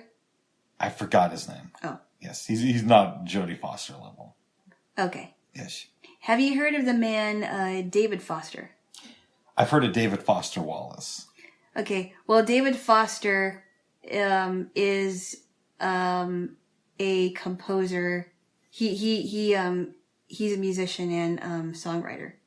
He did things. I think he did things with like Celine Dion, and he did some collabs with other singers. But he's another Foster. I don't know if he's related to Jodie Foster or anything. I don't know about that. I'll tell you about David Foster Wallace. Okay. I've not read any of his books. I did have a dating life before you. Of course. And something you may not know about me, babes, is when I go over to people's house and I see there's a bookshelf, I like to look at what people are reading or have read. So I'm dating this girl before my Jaylo. I go over to her place and I see this massive book that's huge called Infinite Jest by David Foster Wallace. Mm. And she says, oh yeah, that's my favorite book. I love his writing. So we're talking about it and she says, yeah, it's a really long book. He'll have footnotes in there that are close to 100 pages long. Whoa. I'm thinking to myself, oh, there's no way I would ever read this book. Are you seriously thinking about reading any David Foster Wallace books after seeing that? No, not at all. Sounds like a long book. But for all I know, he's a genius. Okay. It just, it seems intimidating. I can kind of guess who this person might be. Yes. Yeah. I believe David Foster Wallace killed himself. Oh, wow. Around 10 years ago. The same thing with Ernest Hemingway. A lot of prominent authors had some really, really major mental issues. Well, you know, that's the thing with artists in general. We all have demons in our head that are more prominent than other people have. At least that's what we like to say, right? I don't know that I call them demons. I call them problems that some people have never dealt with. But a lot of people do have those things, whether they're in art or not. True, but artists are also very full of themselves. So we like to make it seem like it's just us. Oh, no. Don't you think? No. No. I don't know. Oh my goodness, baby. I'm not a conceited artist, so I can't really speak to that. Well, I am okay. And I don't have any mental problems that I know of. Oh. Is there anything else you want to say about Little Man Tate? No, go watch it. It's good. It's good. It is. It's good. Babes. Yes. You then showed me a film that I had heard of but not seen called Patch Adams. And first we should say, I thought it was on Hulu, and it turns out it was, but it's behind a wall. Which makes me want to get rid of Hulu. Because I realize I hardly ever watch it, and half of the time when I go to see something on it, it's behind a different paywall. That's weird. I never had that problem. Well, then I don't usually watch a lot of movies on Hulu either. I like watching shows, but I've never had that problem. I've had it a lot. So That is odd. Ended up renting it from Amazon, but give the recap. Okay, I actually like this movie slightly better than Little Man Tate. I mean, I think they're both good movies. But, so Patch Adams, he calls himself Patch. His name is actually Hunter. And in the beginning of the movie, you see him in a mental institution. You don't find out why until later on. But he's in a mental institution. He is, he has this roommate. I think it's his roommate, isn't it? Yes. Rudy. I think it's played by Philip Seymour Hoffman. No. You're thinking about the medical school. This is a mental. Oh, I'm sorry. You're right. But he does have a roommate, and he goes, "Hey, you're a little fuzzier than my last roommate," because he has like a fuzzy blanket on, right? Mm-hmm. Something like that. It's like, well, it keeps me warm. But he starts going nuts. And Patch is like, oh, hold on, we gotta figure something out. And then he's like, hey, we need some help in here. And he has to be restrained. And he's scared of like squirrels coming after him. And there's also these other people there, like this guy named Arthur Mendelsohn. Huh. I think it sounds very similar to Mendelssohn the composer. I forgot what his name was. Might have been George Mendelssohn. I forgot. Anyway, I have to look it up. Anyway, Arthur Mendelssohn used to be like very prominent, he was a genius. Is that correct? I think he started some big company. He started a big company, and they said that he used to be really respected in the community. Yes. And then he just went nuts, and he kept being obsessed with the number 4. 4. And so Patch is like, let me see if I can connect with these people. So he connects with Rudy. He doesn't want to go to the bathroom and pee because the squirrels are after him. And he says, look, the squirrels are not one of those animals that are out to get you. In fact, they're low on that pull of animals killing other humans. So he he connects with this guy and he's like, the squirrels are going to get me. Right? Yeah. And he's like, now come on. Do you think like you can go into the bathroom? And he's like, no, I can't. He's like, okay, but you don't have a bazooka. So I'm guessing he like pretends to have a bazooka. Yes. To go in there to get the squirrels. Mm-hmm. And so he connects with him and then he goes to see Arthur. And Arthur's like, now how many fingers do you see? Don't say 4. Look beyond that. He's like, oh, okay. And he's like, 8. He's like, 8. Yes, 8 fingers. He's like, see, nobody else sees beyond that. But you can see beyond it. So he really connects with Arthur. And he's trying to connect with other patients. And he's like, you know what? I want to leave. I admitted myself in here. You can't keep me in here. And you can't make a report saying that I left because of bad medical advice or whatever it is. I forgot what he said. Basically, he said because he checked himself in, he can check himself out since he hasn't done anything violent. Yep. And the psychiatrist who's working with him says, but I'm going to make a note saying that you left against doctor's wishes. Against medical advice. That's right, yeah. But he left anyway, and there wasn't anything he could do about it. 2 years later, he decides that he wants to go to medical school. And go on, please. He gets there, meets his roommate, played by, I believe, Philip Seymour Hoffman. His name is Mitch.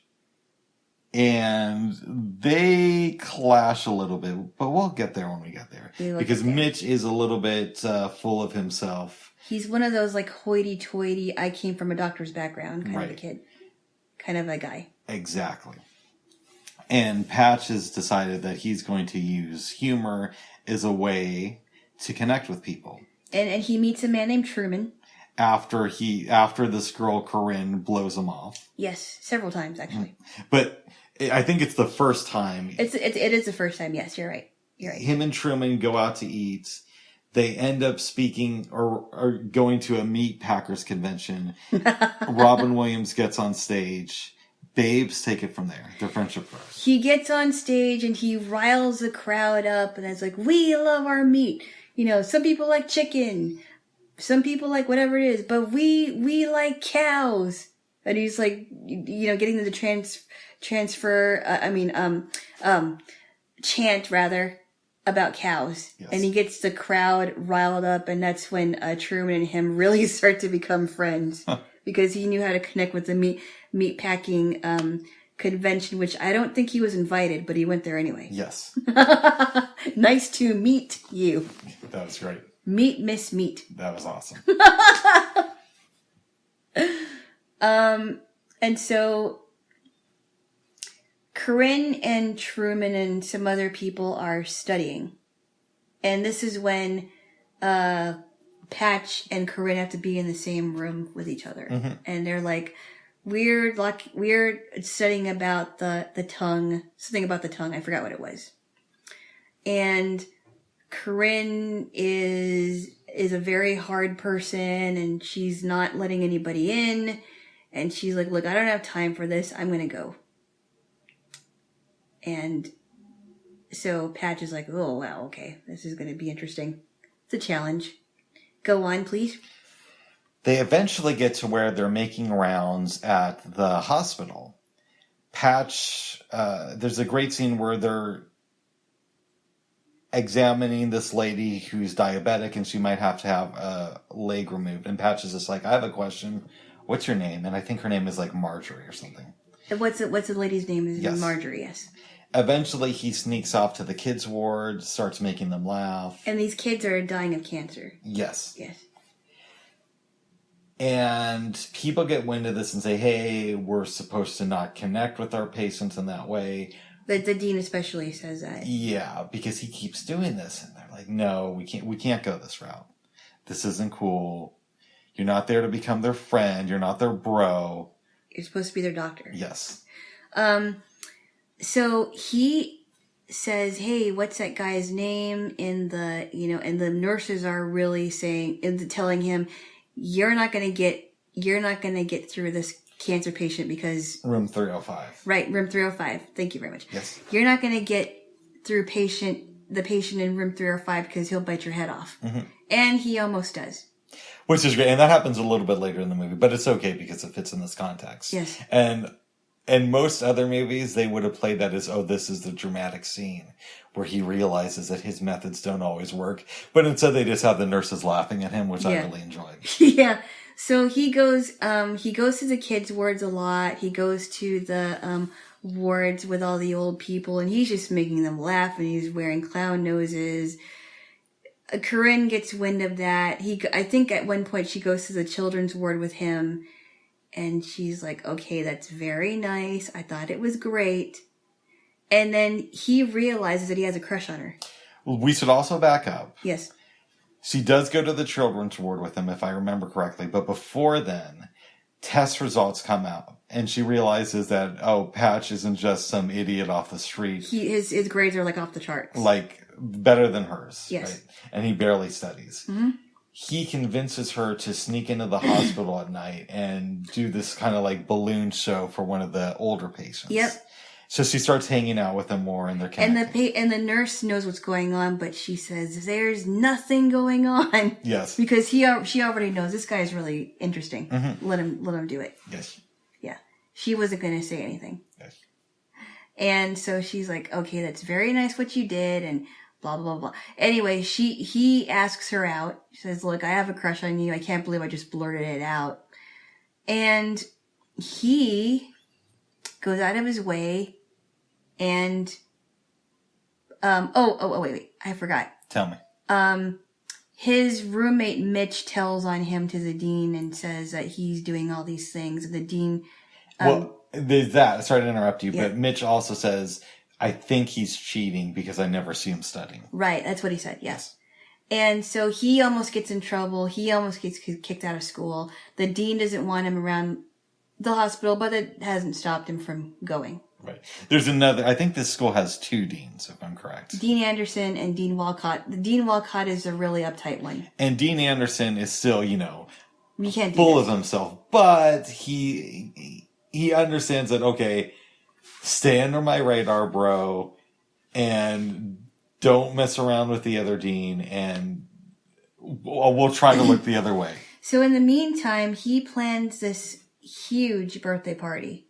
He gets upset with his roommate. They're not talking. He plans this huge birthday party for Corinne, and she doesn't know that. And he's like covered in balloons. Maybe her last birthday party. Keep going. Oh, okay. We're not going to get there yet. All right, I gotta keep going, babes. And she surprises him, and she's like, I can't believe you did this.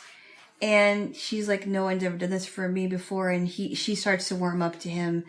They are, I think this is the part where she opens up to him about how she was sexually abused. No. Or that was afterwards. That was later on. Okay.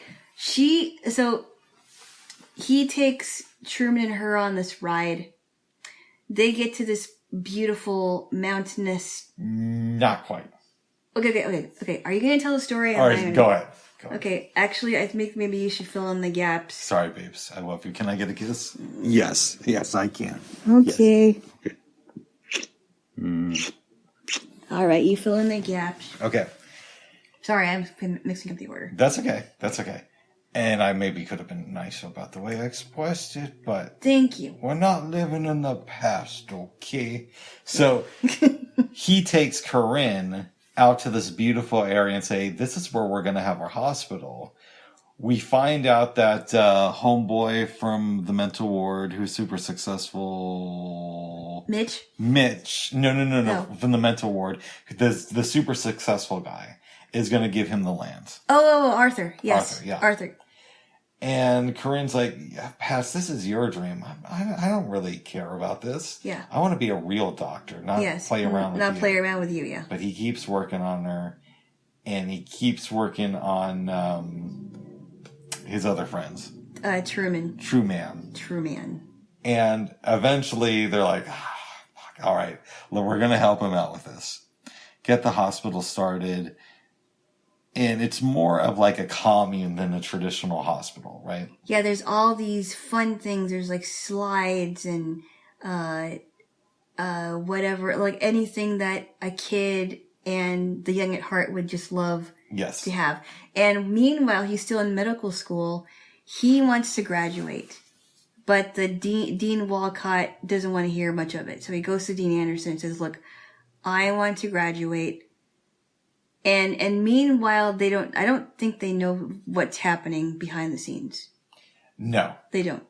So. And at least not completely. So he wants to graduate. He says, okay, look, I'll let you stay in school, but you gotta stay out of Dean Walcott's hair. We already covered that part. Yes. But anyways. And then the thing with the, I think we missed a part, but I guess we can talk about it later on. Yeah. So one day they're working in the Gesundheit Institute. Yeah. And this crazy dude comes in. Larry. Robin Williams interacts with him. They talk about books a little bit. He walks off and Corinne's like, I'm afraid of him. And he's like, really weird. She said he's weird. And he's like, oh, he's awesome. And clearly they just met this guy, so they don't know anything about him. Yeah, but Robin Williams is just like, I'm Patch Adams. So he's cool. Oh, goodness. So anyways, later on, everybody at the Gesundheit Institute is either asleep or doing their own thing. And Patch Adams is hanging out with Corinne. They start talking. And that's when she opens up to him. Okay. So I did get that wrong. That's okay. But that's when she opens up and says that, I hated men for so long because they were always attracted to me and I was abused. It was implied that she was very much sexually abused. Mm-hmm. And then she kisses him, I think, right? And then he gives her the D. No, she kisses him and she says, I love you and I loved you for so long. And then they start a relationship. Yeah. They all bub. Well, that's a less... that's a way to say it. Yes, they started a relationship. They start stealing more and more supplies. From the hospital. Yeah. Eventually, he gets in trouble for, just being himself. Right. And he knows that he's going to have to go in front of the board of doctors. But before that can happen, babes. Yes. Something interesting occurs with our girl, Corinne. Yeah, so Larry calls the Gesundheit Institute, I believe, and says, hey, I really need someone to come here right now because I'm not doing so good. I don't know how this happens, but Corinne decides to go to his house. She comes into the house and she says, Larry, and I think he's playing the piano at this time. It's like, Larry, hello, where are you? And she said, oh, hi, Larry. I'm not going to stay long. I just wanted to see how you're doing. And then he goes, I got to go. And he's like, you're right. You don't want to be late. And then you hear the door close and you don't know what happens until it comes out that she was killed. She was shot and he shot himself. And Robin Williams is like, oh, this sucks. And I'm sad now. He goes to the funeral, stands at her grave. He thinks that he killed her because he didn't see what was going on with Larry. He starts to kind of lose it and just kind of wants to isolate himself from everybody because he's really depressed. At one point, he wants to kill himself and close the institute. He's about ready to jump. He starts cursing out God, which I did not appreciate. Actually, he didn't. He didn't start cursing out God. He actually was kind of talking to God, and he did say, you know what, you're not worth it. And then he sees a butterfly flying. And he's like, well, I guess I want to live now. Was he crying during this time? I think so. Yeah. And I think the reason why maybe that touched him is because Corinne said that she would look at the caterpillars and how they would leave the cocoons and change into beautiful butterflies. That's what I'm guessing. Yeah. Maybe he felt inspired because of what she said. He decides to live, but he's not quite sure about this medicine thing. And finally, Philip Seymour Hoffman comes to him and he's like, listen, bro, Miss Kennedy ain't eaten. She hasn't eaten in like 3 weeks. And he did mention that before this butterfly incident. Oh, okay. He goes back in there and he goes, do you still need help with Mrs. Kennedy? Yes. So he goes in there. This is the same lady that mentioned in the earlier part of the movie that she wanted to swim in a pool of noodles. Yeah, this is when Corinne and him broke in to play with this old guy. Yes. And Patch Adams makes sure that can happen. He gets his love for medicine back. Then he goes in front of the medical board. He goes in front of the medical board. He explains his case. And it's funny because, and I told you that I thought this was really predictable, where the guy's like, well, although we think your methods are not like our methods, we do believe that you are a smart man that has really good grades, so there's no reason why we shouldn't let you graduate. They let him graduate. And in the audience, there's like this big audience there. Yeah. And they all applaud, and they let him graduate. He moons everybody at the graduation, and the movie ends. Yes. We got into. Can we talk about the slight argument we got into based on this movie? Yes. And I noticed that you've done this with several movies. Okay, so here's what happened. I made a couple predictions while watching this movie that turned out to be true. I said he's going to give her the D. He did. Well, it's implied. And I also said when we saw Larry, I'm like, oh, she's going to die. Larry's going to kill her. And then when it happens, I'm like, holy shit, I was right. And you're like, Bobs, be quiet so I can watch this. I did. Yes. I didn't want you to ruin the movie for yourself, and I wanted you to find out for yourself, but I also didn't want you to guess it. Uh-oh. Because that's the reason why I wanted to show you this movie, and I did say watch for Larry, but I didn't want to give it away because I wanted you to find out, and you're like, I think he's gonna kill her. And he did. And I'm like, why do you do this all the time? My grandfather did that. And I think it upset his wife because she said, oh, your grandfather will always guess during movies, and most of the time he's right. And that's kind of the case with me, babes. I do it in homage to my grandfather, who is no longer with us. Loves, What? That's not something you do in honor of your grandparent. Oh, sorry, babes. That's something to annoy your girlfriend or wife. Sorry, babes. I didn't know. No, I guess I can see where you're going. I mean, even if you did guess right, which you could do silently, I wanted to show it to you because you never saw it. Can I ask you something? No. I'm going to ask you something. Can I ask you something? What? First of all, I'm going to ask you 2 questions. Can I get a kiss? No. Yeah, I can. Yeah. Yeah. Yeah. Okay. Yeah. I can't stay mad at him. Well, there's no reason to. But anyways, if I make a silent prediction the next time we watch a movie and I turn out to be right, and I say afterwards, oh, I knew this was going to happen, you're going to believe me? Yes, I will. Okay, good. It's one thing if you say it out loud and you're like, I can't believe I showed you this movie. You're just going to guess the whole thing. Yes. I'm not 100%, but I'm usually really good with predictions. Well, I would say I have a 75% track record. 75% of the time I'm correct. Oh, But I do get it wrong once in a while. yes. Yes, you do. This film is good, but I think in retrospect, I like Little Man Tate better. Because this film is very Hollywood. So after the movie, I did some research. Mm-hmm. And I found out that Corinne is based on Patch Adams' ex-wife, who he divorced in 1998, the same year that the movie came out, implying that she did not die in medical school. Okay. Which, he graduated from in 1975. Yeah. I think I liked it more because I saw this movie more than I saw Little Man Tate. Okay. And I think because of the humor in it, I thought there was more funny parts in Patch Adams and Little Man Tate. But I would agree. And I thought that this Little Man Tate was slightly more serious than that one, more dramatic. But it doesn't mean that it wasn't a good movie either. I thought that Robin Williams is really good in this movie. Yeah, he is good in this movie. Yes. I also think that Patch Adams started medical school late, but about a decade younger than was portrayed in the movie. Okay. So in the film, it's implied that he starts at around 38 years old. So he might have been 28 then when he started. Something like that, 28, 26, but he's younger in real life. Okay. And I know that the real Patch Adams has had criticism over the way the movie was done. And said that it's very inaccurate.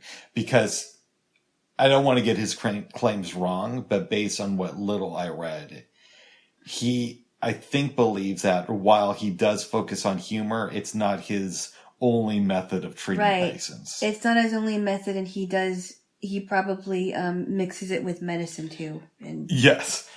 And I kind of get why the producers would handle it the way they did, because they don't want to go into every aspect of his medical profession. But I think if they would have used him because there are some movies that were written and they did actually use the main character as a consultant, but they used that person for pretty much every part of the movie. Mm-hmm. And I think that would be better than trying to make it more Hollywood, but I liked it. I think I liked it more because I saw it more. That makes sense. Yeah. But there was no need to kill Corinne. No, there wasn't. There wasn't any need to have a crazy guy there. There was probably not a need for the medical board. No. They could have had him have an antagonist in the dean, but they didn't have to turn him into a full-on enemy. Exactly. And I think if they would have done those three things differently, it would have been a much better movie. Yeah. And go ahead. And I said after we watched the movie that seeing Robin Williams in action in this movie, it's so extremely sad that you're not going to see that kind of talent anymore from him. It is. It's extremely sad. But the counter argument is, at least we got a lot of work out of him that we can reflect on. We did. He did. He was a very successful actor. Despite all of his other personal things going on, he put everything into his comedy and his acting. Yeah, and it's one of those things too. I'm so grateful I got to see him live. Wow, that's better than most people get to see him. Yeah, and you got to see the whole thing, right? I did. You were in high school then? That's right. I remember you told me that you were in high school. No, I was 19, so I was around that. I was just a little bit older than that. And I went with a friend from high school who was a really cool guy, and we had a falling out because of me. And I was completely in the wrong. Okay. But you went to see, and where was this at again? This was at the Arlen Schnitzer Hall in downtown Portland. He was working on a routine that would eventually become an HBO special. Wow. But he did about 20 minutes of material that was just focused on Portland. Wow, really? Yeah, you could tell that this guy was a pro. I mean, obviously you could notice that by watching his movies, but he was on that night. Did you think that he did a lot of research on Portland before he did his material? We've talked about this here before, but he was in the news, or not he was in the news. Portland was in the news at that time because of doctor-assisted suicide. Oh. And John Ashcroft and the Bush administration were trying to make it to where Portland couldn't have, or Oregon couldn't have doctor-assisted suicide. They were unsuccessful, but they were trying to... Oh, he made a euthanasia joke or something? He talked about doctor-assisted suicide and how it related to Portland. Okay. And, threw some shade on John Ashcroft, which is kind of ballsy considering this was about April of 2002. And the Bush administration at that time, while it's hard to believe now, was very respected and revered because of 9/11. Okay. Yes. Well, okay, so you saw him at the time. That's pretty cool. Yes. It would have been interesting to see him because I've read stories about, I knew someone who said that her friend went to a dog park. I think I may have mentioned this before to you. Went to a dog park and Robin Williams was giving her a play-by-play about all the dogs. He's super smart, or he was. Yes, he was super smart. And then I read stories about people running into Robin Williams in the store and that he was just as funny as he was in stand-up comedy and acting. He was just like that all the time. I remember once, I think it was Duncan Trussell, who does a great podcast, but also is a comedian. I hope I'm getting this story right. But he used to work at the Comedy Store, and he said that Robin Williams came in one night and did a set, and obviously it was really funny, right? But he said what was more impressive was afterwards, there was this couple from out of town that went up to talk to Robin Williams. And he started talking to them about places that they should see. And he said that if you didn't know any better, you would just assume that Robin Williams was really good friends with this couple from the way he was talking to them. Like, he didn't just say, oh, you should go there. He was really in depth with them and really had a rapport with this couple. Okay. I thought that was really impressive. I told you about the comedian that I met when he was in my neighborhood. Would it be okay if I gave his name? Was this during your birthday week or something? No. This was this was after my birthday. This was when I was with I went to this comedy club with my friend and his daughter. Okay. And she pointed me out because I was sitting next to her, and I kind of ended up in his routine. Yes. And would it be okay if I gave out his name? Go ahead. His name was Harold Gomez. And I was like, he made a statement. He's like, you know what? I was going to talk about my deaf grandma, but I can't talk about her now. This is a whole nother level. And so I met him after the show. Really nice. He said, thanks for being a really good sport about it. And I said, yeah, that was interesting. And, my friend's daughter was, she just pointed me out. I'm like, oh, okay, I guess I'm a part of the routine now. That's great. Nice. But his name was Harold Gomez, and he was actually very nice. Nice. Very cool. Very cool. Yes. But, back to the movie Patch Adams. Mm-hmm. It was good, but because of those problems with the movie, I think I'd give it a 7. And Little Man Tate a 7.5. I think I give it the reverse. Okay.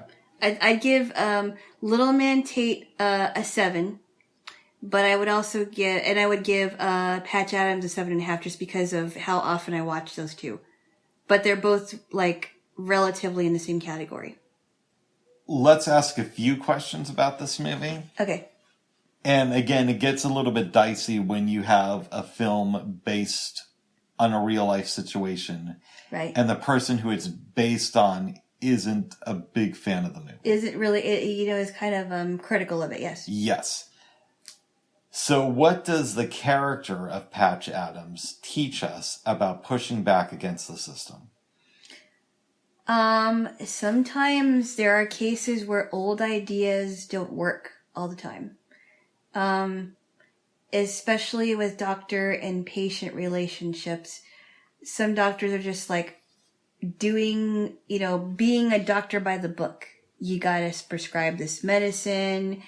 You see how the patient is, but you don't get emotionally involved. And I've heard that a lot with other professions in the medical field, like, caregiving or mental health professionals. Like psychologists and psychiatrists, what have you. They're not allowed to be emotionally involved. But I think when you're working with like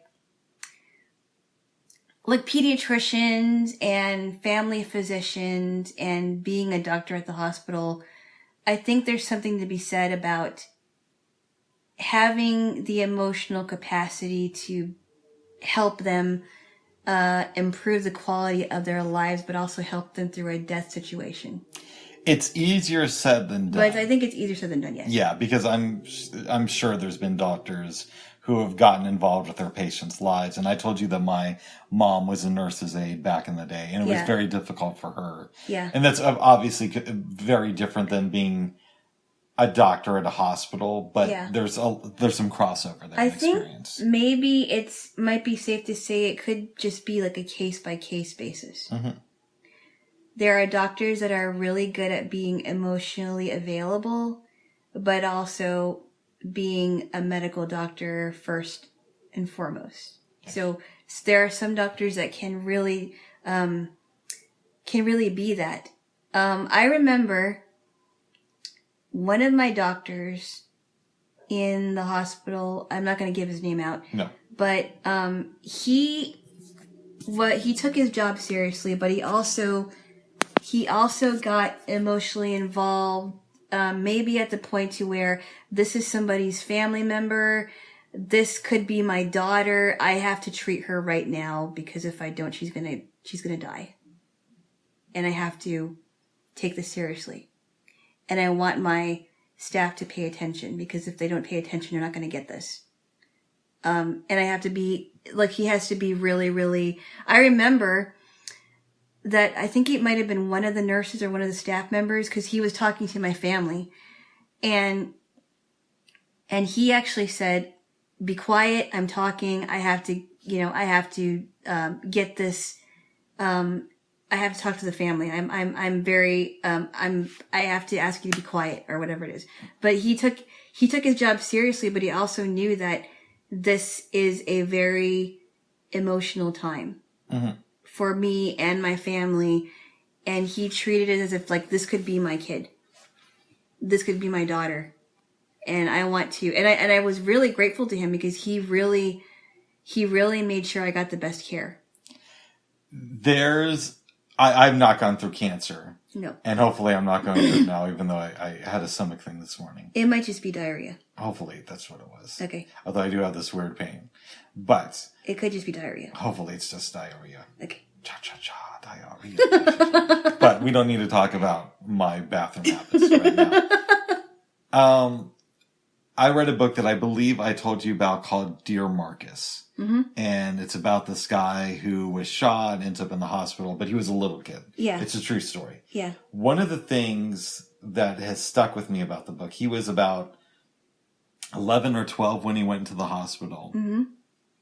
And at one point he's talking to one of the nurses, and he says to her, well, you don't really care about me. Mm-hmm. And he starts yelling at her. So he leaves the room. And then, I don't know, like a day later, she comes back and she says, you don't know how much your case affects me. Mm-hmm. Did you know that I was supposed to have a date on Saturday night, and instead I spent all Saturday crying about you because of the condition you're in? Or that I, think about this other person who's not going to make it. It was really interesting to me. Wow. Yeah. And who was writing to Marcus? Well, Marcus isn't the guy who got shot. Okay. He never knew the person who shot him, but he decided to give him a name of Marcus. He never knew. Wait. He was shot in the back. Marcus. No, his name isn't Marcus. I think his name is Larry. Okay. He never knew the person who shot him. Yeah. But he wanted him to be more than just an invisible enemy. And he called him Marcus. So he called him Marcus. And the book is sort of like this long letter to Marcus about how he affected his life. Okay. I think the guy's name is Larry who wrote the book. Oh, wow. It's really powerful. And I believe he lives here in the Northwest now. Oh, wow. Yeah. And how old was he when he got shot? I think he was 11 or 12, something like that. I think I said that, but yeah. And what did he take away when he talked to that nurse that said, oh, I gave up my date because I was worried about you? And just that, doctors and nurses aren't always these soulless people who don't care about you. Right. Mm-hmm. I really felt like when I was in that hospital for that week I was there, I really was impressed with the nurses' bedside manner, because a lot of my nurses were women. Mm-hmm. I even had a Filipino nurse, and they were just the nicest, kindest people. Even the doctor, I think one of my doctors that was visiting me, she was not my primary doctor, but she was also a Filipino doctor, and she sat and talked to me, and this was like early in the morning when I was first admitted. And she held my hand and talked to me and said, look, there's also other ethnicities that are prone to getting cancer. And I think that's when I told her that I was Filipino also. And a lot of Filipinos do have cancer in their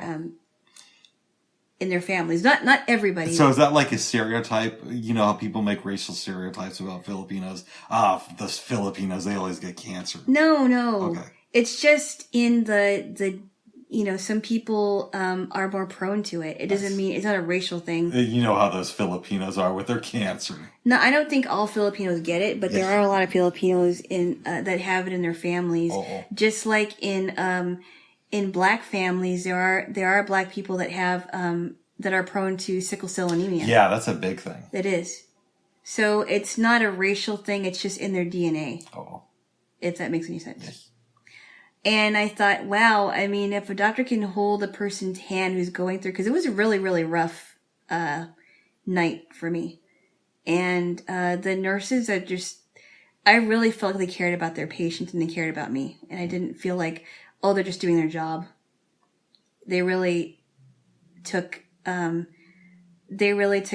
in making me feel as comfortable as possible. And so I actually had a good experience in the hospital, even though I didn't want to be there. It's hard to sleep in the hospital on those beds. I can imagine. I mean, my bed was basically a recliner, but I think after a couple of days I was able to sleep, but it was hard because people were being awakened by the nurse to get their vitals, and I was also awakened by people that want to take my blood, and yeah, not fun. No. No. That was a very good answer to my question. I guess another question I have is, what does his college roommate teach us about questioning our own view of the world? So, I think it would happen, it would be for any profession, right? You can be like this hoity-toity, I know how to do this by the book. But letting go and thinking about, well, maybe these ideas work for this case, but maybe in other cases, no. I'm more intellectual, he's more emotional, but it works. Mm-hmm. And not that Mitch's way of doing things was bad, it's just that he didn't know how to connect to people on a doctor to patient level, if that makes any sense. It does. Okay. But Patch was more interested in the emotional aspect and how are people handling the grieving process and grieving for, the loss of their life. How am I going to help them handle the fact that they're dying? Like the scene that I really liked was when he was talking about death, and he was dressed up like an angel, right? And he was talking to the cancer patient. Yeah, He's the like, asshole guy. pushing daisies, pushing posies, bought the farm, kicking the bucket, right? Worm food. Worm buffet. Yes. And they were kind of like joking about all the euphemisms for the funny things that's it's called, and he just started laughing. I love that scene because it's like, you could think about it as, whoa, I'm dying, but think about how funny it is. Mm-hmm. Oh, I'm going to be food for the worms. Yes. But I'm not going to feel anything because I'm going to be out of my body. It's just, and what Patch was saying was, we are improving the quality of life, but we're also there to help people get through death as well. Because what's wrong with death? Mm-hmm. Death is a part of life, but we want to improve that quality of life, but also help them be comfortable with death. And a lot of doctors won't talk about that. It seems like. Yes. They would rather avoid it. Yes. Does that make sense? That makes sense. Okay. Okay. What does Corinne tell us about opening up and trusting people? Besides, don't do it or you might get shot. Bubs, come on. No, go ahead. I kid. I think she teaches us that, you can shut yourself. You can put up as many walls as you want to, but eventually those walls are going to break. Nice. If that makes any sense. It does. Good. Yes, you won't. Mm-hmm. We would recommend this movie. I would recommend it slightly less than you would, but it was good. Yeah. Yes. Robin Williams did do a really good job in this movie, and I could even imagine him as a doctor. Yes. She wasn't. I wonder if Patch Adams, the real Patch Adams, did get a chance to talk to Robin Williams about this.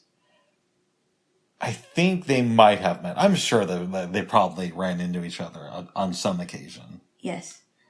And I would love to meet the real Patch Adams. Yeah, to see how he really is. I've heard he's a really nice guy. But from what you read? Well, I know somebody, or I knew somebody who knew him. Really? How did they meet him? That. Oh, that's right. And I think you did, but how did this person again meet him? I think they were friends, and I don't know how they met, but she said, I think I had done something. I had done a performance at this mindfulness, this Tibetan Buddhist center. Mm-hmm. And she said, I think my friend Patch Adams would really enjoy something like this. Wow. And we started talking. So I know his political views are aligned with mine in a lot of ways. I was obviously aware of the movie before seeing it, but that's what I was more of a fan of his on. Okay. I think he was a very outspoken critic against the Iraq War and all that type of stuff. Okay. Yeah. But she said he's a really nice guy. Okay. Yes. But of course, my friends are going to say that about me, hopefully. Yeah, I hope so too. Yeah. Rick's an asshole. Well, don't you think that if they didn't like you, they wouldn't ever talk? They would not want to talk to you after a while? I would hope so. No one has ever blocked you from their phone. As far as I know. Maybe I'm a lovable asshole. I don't know. No, that's an oxymoron. You can't be both. Oh. Well, I think you can. No. I don't think so. I don't think they should share the same room. Oh. That'd be a good name for a band, though. Lovable asshole. Alana doesn't like that word. I don't think it would fly above. Okay. Why would I want to see that? I paid money for this. Oh my goodness. Yeah. Well, another question I have. Yeah. Well, it's a short one, maybe, is, are there any questions about the movie that you wanted to ask me? What? I thought it was going to be about one of the characters, but... No, it's about me, babes. Is there anything you would like to know from my perspective? From your perspective. Yes. What do you think happens to his roommate, Mitch? Because Mitch starts to kind of lighten up towards the end of it. I think what happens is you get the sense that they've kind of developed a grudging respect for each other. And I get the sense that Mitch becomes a successful doctor. He still has some issues opening up or getting his patients to open up, rather. But he now feels safe to reach out to Patch and say, hey, I'm having an issue with a patient that I think you can solve. So I don't think that they're besties, but I do believe that they respect each other and can call on each other on occasion. Oh, good. And that Mitch is super rich. And I think, I'm guessing that Truman lives at the Institute, or he lived at the Institute. That's my assumption. Yeah, I thought his friendship with Truman was pretty strong. Mm-hmm. And I liked that Truman in the movie was saying, you can't quit. Just because she died, you can't quit this. That was good. Yes. Even though in real life she never died. And I don't think he ever quit it. No. But I hear what you're saying. Oh my goodness. Truman in the movie was good. Yes. Maybe I'll, no, I'm just kidding. I just thought it would be funny if I did hurt myself just to meet Patch Adams. Oh my goodness. No, I'm just kidding. No. Patch, can you patch me up? Can you patch me up there, Patch? Wah, wah, wah. Just kidding. I wouldn't do that. Yes. There we go there. I would not do that. There we go there, babes. Is there anything else you want to say about this movie? No, I thought it was enjoyable. I did too. Yes. By the way, Buzz, speaking of Robin Williams roles, did you ever see him in the Law & Order SVU role? No, I've heard a lot about that, though. He does play a really good psycho. That does not surprise me. No, he's very good. Yes. Yeah. Yes. I am amazed at how many characters he could play. He could play serious. He could play scary.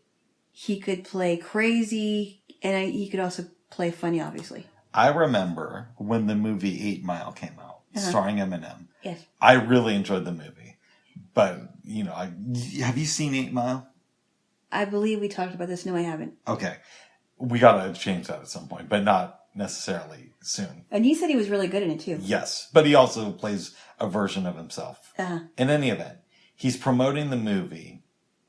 It's one of those things where I think he's on MTV and they're taking fan questions.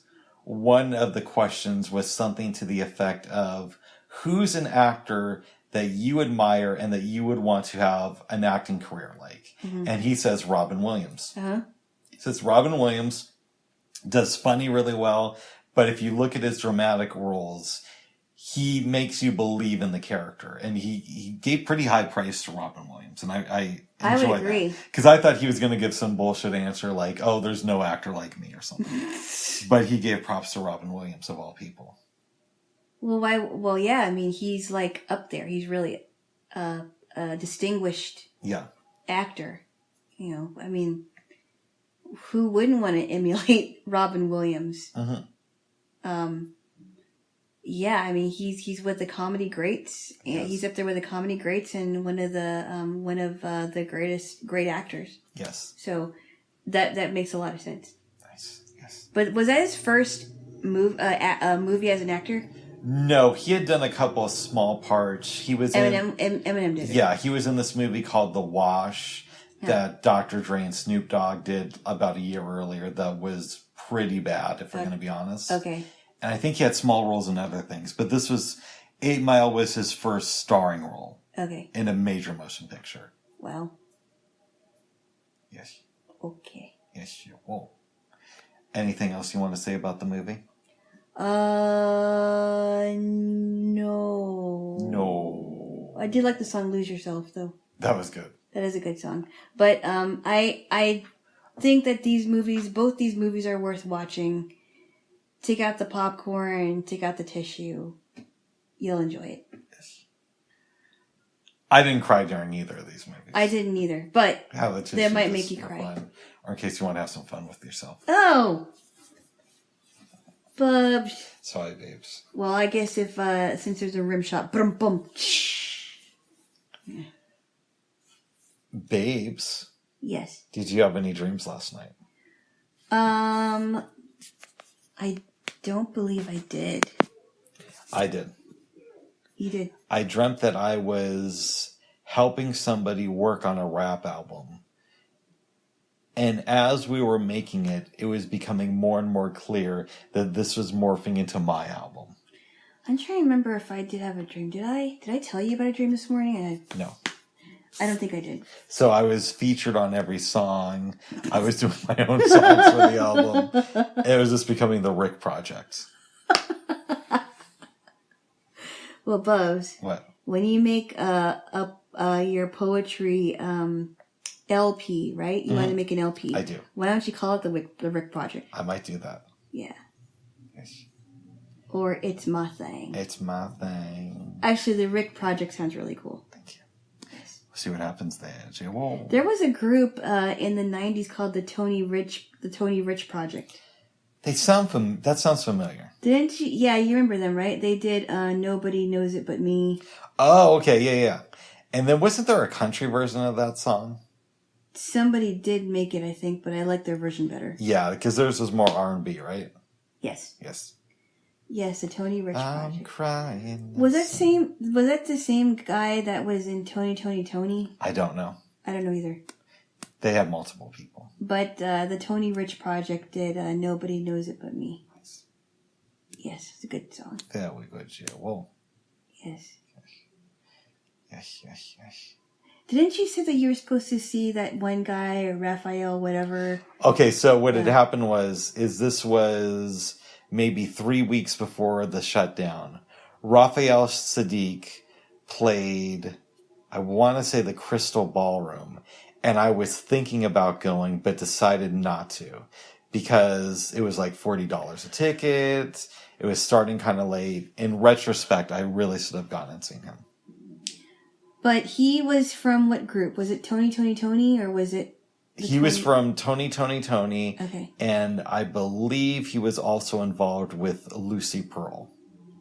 And I'm not familiar with Lucy Pearl. They were a super group with him, Alicia Heed Muhammad from A Tribe Called Quest, and I forgot the other people who were in it. Okay. But they were kind of popular around 2000, 2001. Oh, okay. Yes. Yeah, so I'm not sure who's in the Tony Rich the Tony Rich Project, but they were good. I think it's Tony Braxton, Tony Clift, and... No, Tony Braxton is not in that one. And Tony Danza. Tony Clifton and Tony Danza and Tony Braxton. No. Toni Braxton has her own music career. I haven't heard any new songs from her, but I like her music. Oh. Yes. Very And good. yeah, she was responsible for that song "Unbreak My Heart." Yes. Yes. Very good, Jaylo. That's right. That's right, Jaylo. Yes. Is there anything else you want to talk about? No. We had a really good day yesterday, and what are you thinking about doing for the rest of your day? Yeah. Yeah. I think I'm gonna go home and just relax. Maybe organize some kind of get together. Yeah, or maybe I'll just have a pity party of my own. Yeah, I'm feeling kind of lazy. Yeah. Right. Yes. Well, very good, Jaylo. I think this requires a kiss. Kissy. Kissy. Oh, I do remember I had one more question for What's you. that? What self-love exercises, if any, do you plan to do over the next 5 days? I haven't actually thought about that. That's a good question. I want to look for some songs that I could play on my flute because I need to get back into that. I want to work on my Goodbye Yellow Brick Road one because I have it on my list, and I've been thinking about getting back into that. It's not necessarily a self-love thing, but something that I've been meaning to do. Mm-hmm. What about you? For me, I just want to stay more aware of my behavior and how I interact with people, both on and offline. And how to... I think for me too, I haven't really been able to talk to a lot of friends because some of them are out of state. Maybe to kind of reconnect with them, possibly. Reaching out. Connecting, whether it's over the internet or over the phone. That makes sense. Yes. There we go, Jay. Well, that's a couple things I was thinking about. Yes. All right, babes, unless you have something else to say. No. Everybody have a good day. Have a good day. Bye-bye. Bye-bye.